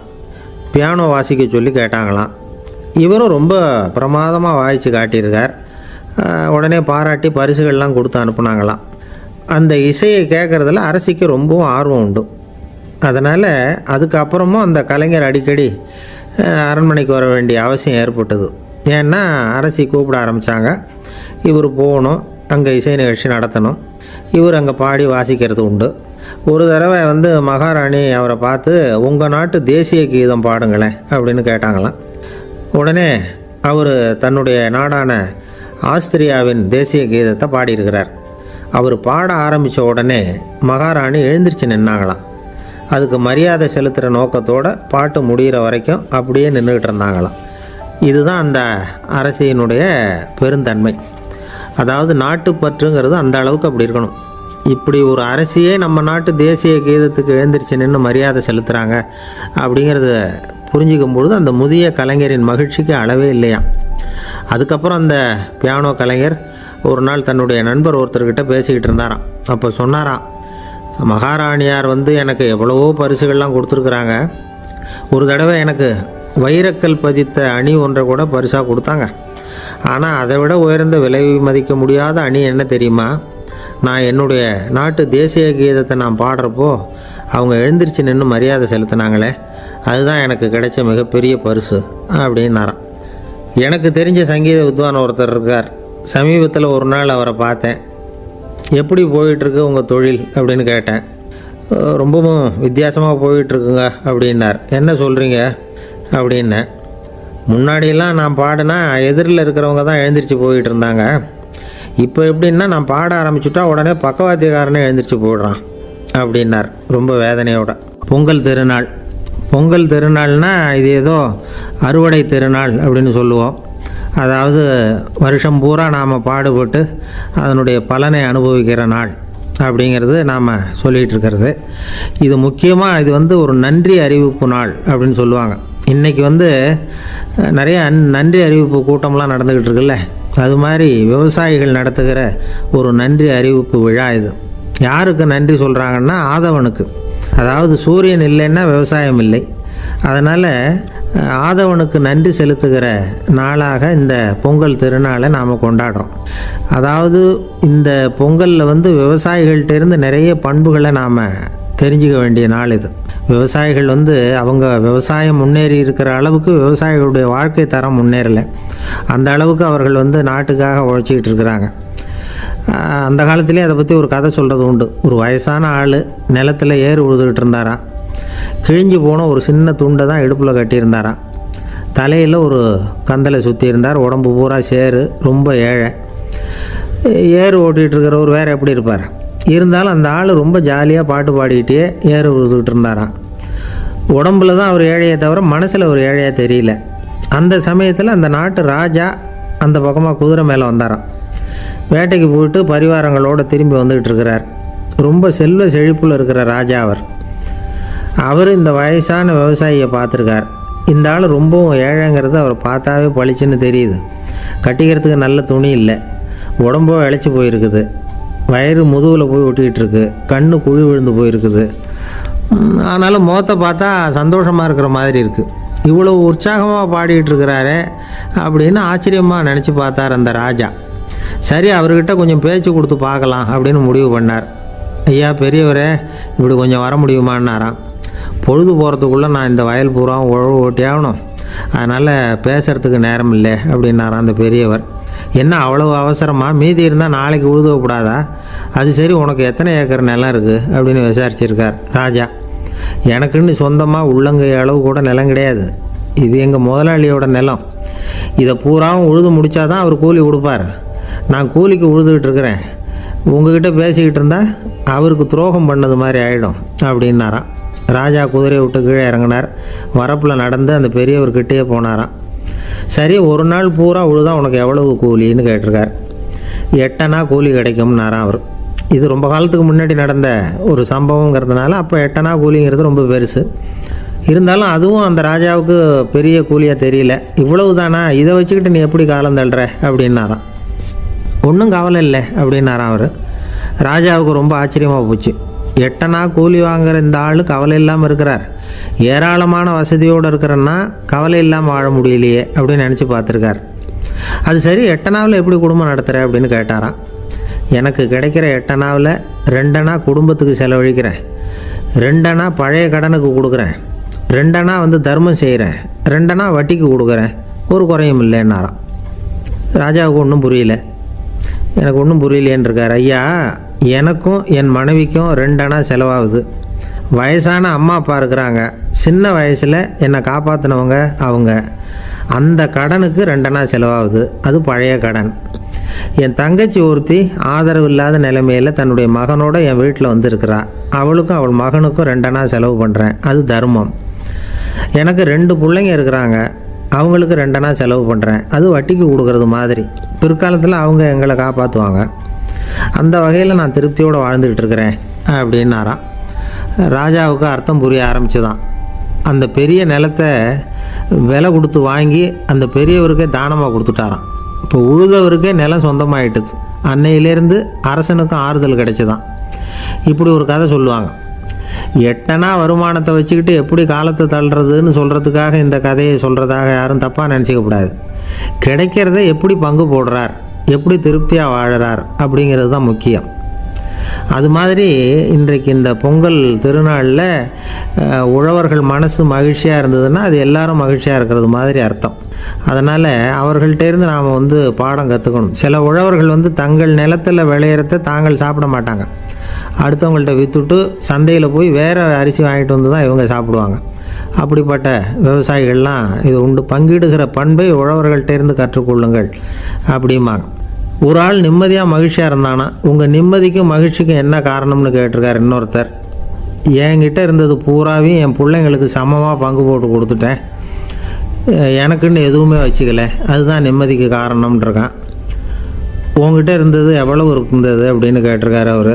மொத்தமாக ஒரு 50,000 ரூபா இருக்கும் அப்படின்னு இருக்கான். அவ்வளவும் பணமாகவே இருந்ததா அப்படின்னு கேட்டிருக்காங்க அவங்க. இல்லைங்க, அவ்வளவும் கடன், அதை தான் பிரித்து கொடுத்துருக்கேன் பிள்ளைங்கக்கிட்ட அப்படின்னு நானா. அவன் எது ரொம்பவும் கஷ்டமான காரியம் அப்படின்னு கேட்டார் ஒருத்தர். ஒருத்தருக்கு ஒருத்தர் சண்டை போடாமல் இருக்கிறது தான் ரொம்ப கஷ்டமான காரியம் அப்படின்னு தோணுது. ஒரு நாட்டுக்கும் இன்னொரு நாட்டுக்கும் சண்டை, நாட்டுக்குள்ளேயே ஒரு குரூப்புக்கும் இன்னொரு குரூப்புக்கும் சண்டை. ஏன் சண்டை போட்டுக்கிறீங்கன்னு கேட்டு பாருங்கள். நாங்கள் சமாதானத்துக்காக தான் சண்டை போட்டுக்கிறோம் அப்படிம்பாங்க. வாழறதுக்காக பிறந்த மனுஷன் லட்சியத்துக்காக உயிரை விட தயார் அப்படின்னு சொல்லிகிட்டு இருப்பான். அப்படி உயிரை விடுறவங்கள நாமளும் பாராட்டுவோம். ஆனால் ஒன்றும் இல்லாத விஷயங்களுக்கெல்லாம் சண்டை போடுறவங்களெல்லாம், அப்படிப்பட்டவங்களையும் சரி உயிரை விடுறவங்களையும் சரி என்னென்னு சொல்கிறது, யுத்தங்களாலேயும் சண்டைகளாலேயும் நாம் அடையிறது என்னங்கிறது ஒரு பக்கம் இருக்கட்டும், இழக்கிறது என்ன தெரியுமா? ஏராளமான உயிர்கள். ரத்தம் சிந்துறதுக்கு நான் தயார் அப்படின்னு மார்தட்டி சொல்லலாம். ஆனால் ரத்தம் சிந்தினா உயிர் காத்துக்கிட்டு இருக்க தயார் இல்லை. அதாவது உயிர் நமக்காக காத்துக்கிட்டு இருக்க தயார் இல்லை. இழக்கிற ரத்தத்தை ஈடுகட்டினா தான் உயிரை காப்பாற்ற முடியும். அதனால் இது சம்மந்தமாக ஆராய்ச்சி செய்கிற கட்டாயம் ஏற்பட்டு போச்சு. அதோட விளைவாக புதுசாக ஒன்றை கண்டுபிடிச்சிருக்கிறாங்க. அதுதான் செயற்கை ரத்த பொடி. இப்போ இந்த திடீர் சாம்பார் பொடி, திடீர் ரசப்பொடி, திடீர் காப்பி பொடி இப்படிலாம் சொல்கிறோம்ல, அது மாதிரி இது திடீர் ரத்த பொடி. இஸ்ரேல் ஒரு சின்ன நாடு, மக்கள் தொகை குறைச்சல், அதோட போர்கள் வேறு. அதனால் காயம்பட்டவங்களை காப்பாற்றியே தீர வேண்டிய கட்டாயம். காப்பாற்றணும்னா ரத்த இழப்பை தடுக்கணும். அப்படின்னா உடனடியாக புது ரத்தம் செலுத்தி ஆகணும். திடீர்னு ரத்தம் வேணும்னா எங்கே போகிறது? அதுவும் கிடைக்கிற ரத்தம் சேர்கிற குரூப்பாக இருக்கணும். ஒரு வேடிக்கை பார்த்தீங்களா, நான் வேறு குரூப்பு நீ வேறு குரூப்புன்னு இவன் சண்டை போடுறான். இதில் அடிப்பட்டவனுக்கு ரத்தம் கொடுக்க போனால் அதுலேயும் அது வேறு வேறு குரூப்பாக இருக்குது. அது ரத்தமும் வேறு வேறு குரூப்புன்னு சொல்லிகிட்டு இருக்குது. எந்த குரூப்பு ரத்தம் வேணும், அது உடனடியாக கிடைக்கலன்னா என்ன பண்ணுறது? இப்படிப்பட்ட கஷ்டம்லாம் நமக்கு வந்துடுது. இதுக்காக தான் விஞ்ஞானிகள் இந்த ரத்த பொடியை கண்டுபிடிச்சிருக்கிறாங்க. அதாவது ஒரு ஆள் அடிபட்டு போட்டான்னு வச்சுங்களேன், அவனுக்கு ரத்தம் கிடைக்கல, உடனே என்ன பண்ணலாம்? இந்த சுத்தப்படுத்தப்பட்ட தண்ணீரை கொஞ்சம் எடுத்துக்க வேண்டியது, அதில் இந்த ரத்த பொடியை கரைக்க வேண்டியது. இப்போ இந்த செயற்கை ரத்தம் தயாராகிட்டுது. இதை அந்த ஆள் உடம்புல ஏற்றி விட்டுற வேண்டியது. இயற்கையாக நம்ம உடம்பில் இருக்கிற ரத்தம் என்னென்ன வேலை செய்யுதோ அதே வேலையை இதுவும் செய்யும். அதாவது ஆக்சிஜனை உடம்புல எல்லா இடத்துக்கும் எடுத்துகிட்டு போகுது. அந்த வேலையை இந்த செயற்கை ரத்தமும் செஞ்சுடுது. ஆனால் ஒரு விஷயம், இந்த செயற்கை ரத்தம் ஒரு அவசரத்துக்கு தான் உபயோகப்படுத்தலாம், ஒரு முதல் உதவி மாதிரி. அதை அப்படியே நிரந்தரமாக விட்டுற முடியாது. பின்னாடி தேவையான குரூப்பு உண்மையான ரத்தம் கிடைச்ச உடனே அதை செலுத்திக்கணும். உண்மையான ரத்தத்தை 20லேருந்து 40 நாள் வரைக்கும் தான் பாதுகாக்க முடியும். அதுவும் குளிர்பதன பெட்டியில். அதுக்குள்ளே உபயோகப்படுத்தலைன்னா அது வீணாக போயிடும்.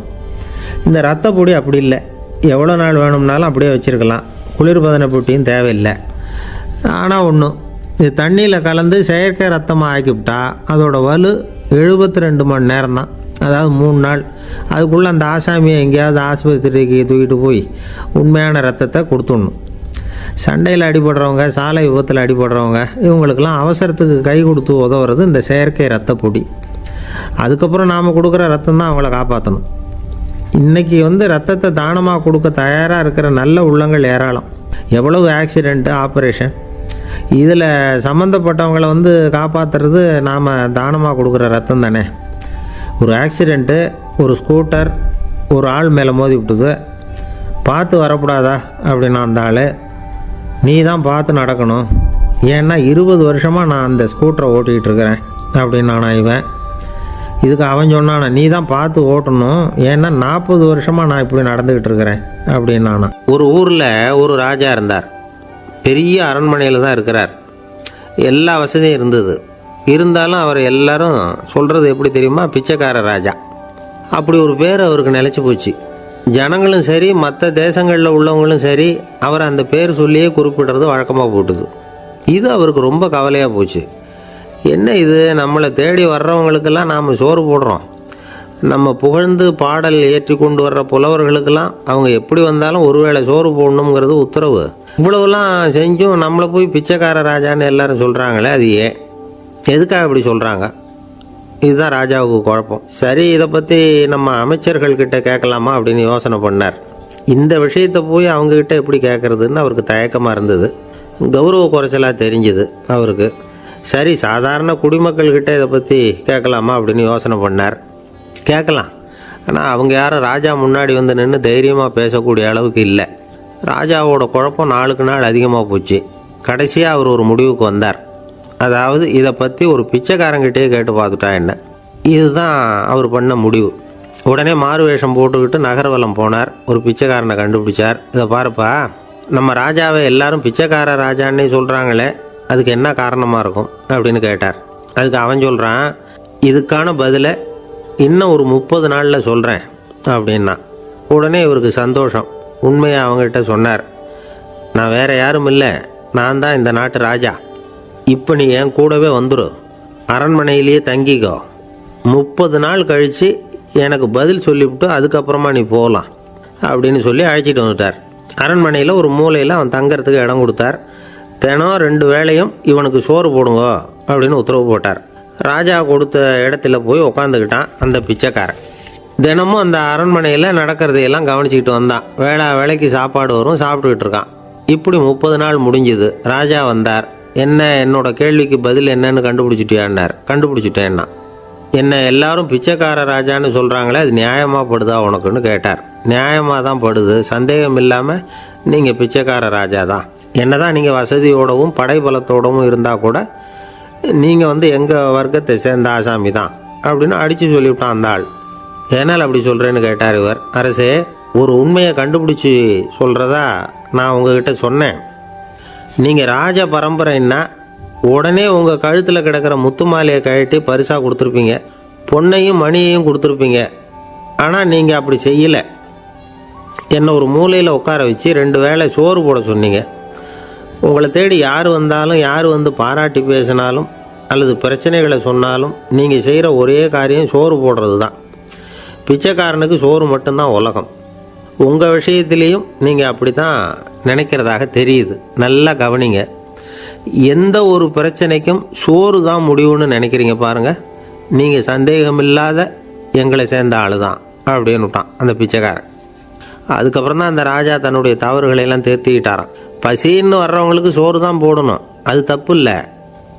பாராட்ட வர்றவங்களுக்கெல்லாம் சோத்தையே போட்டு அனுப்புனா இப்படி தான் பேர் வரும். எனக்கு தெரிஞ்ச ஒருத்தர் தினமும் யாராவது ஒருத்தரை தன் வீட்டுக்கு அழைச்சிட்டு போவார், சாப்பாடு போட்டு அனுப்புவார். முன்னறிவிப்பு இல்லாமல் திடீர்னு ஒரு விருந்தாளியோட வீட்டில் போய் இவர் நிற்கிறது வழக்கம். அந்த அம்மாவும் இவருக்காக தயார் பண்ணி வச்சுருந்ததை இவர் அழைச்சிட்டு வந்திருக்கிற விருந்தாளிக்கு போட்டுருவாங்க. விருந்தாளி சாப்பிட்டுட்டு போனதுக்கப்புறம் இவர் மனைவி கிட்ட உனக்கு சிரமம் வேணாம் அப்படின்னு சொல்லிவிட்டு பக்கத்தில் உள்ள ஒரு ஹோட்டலுக்கு போய் காசு கொடுத்து சாப்பிட்டுட்டு வந்துடுவார். பல நாள் இப்படி நடக்கும். ஒரு நாள்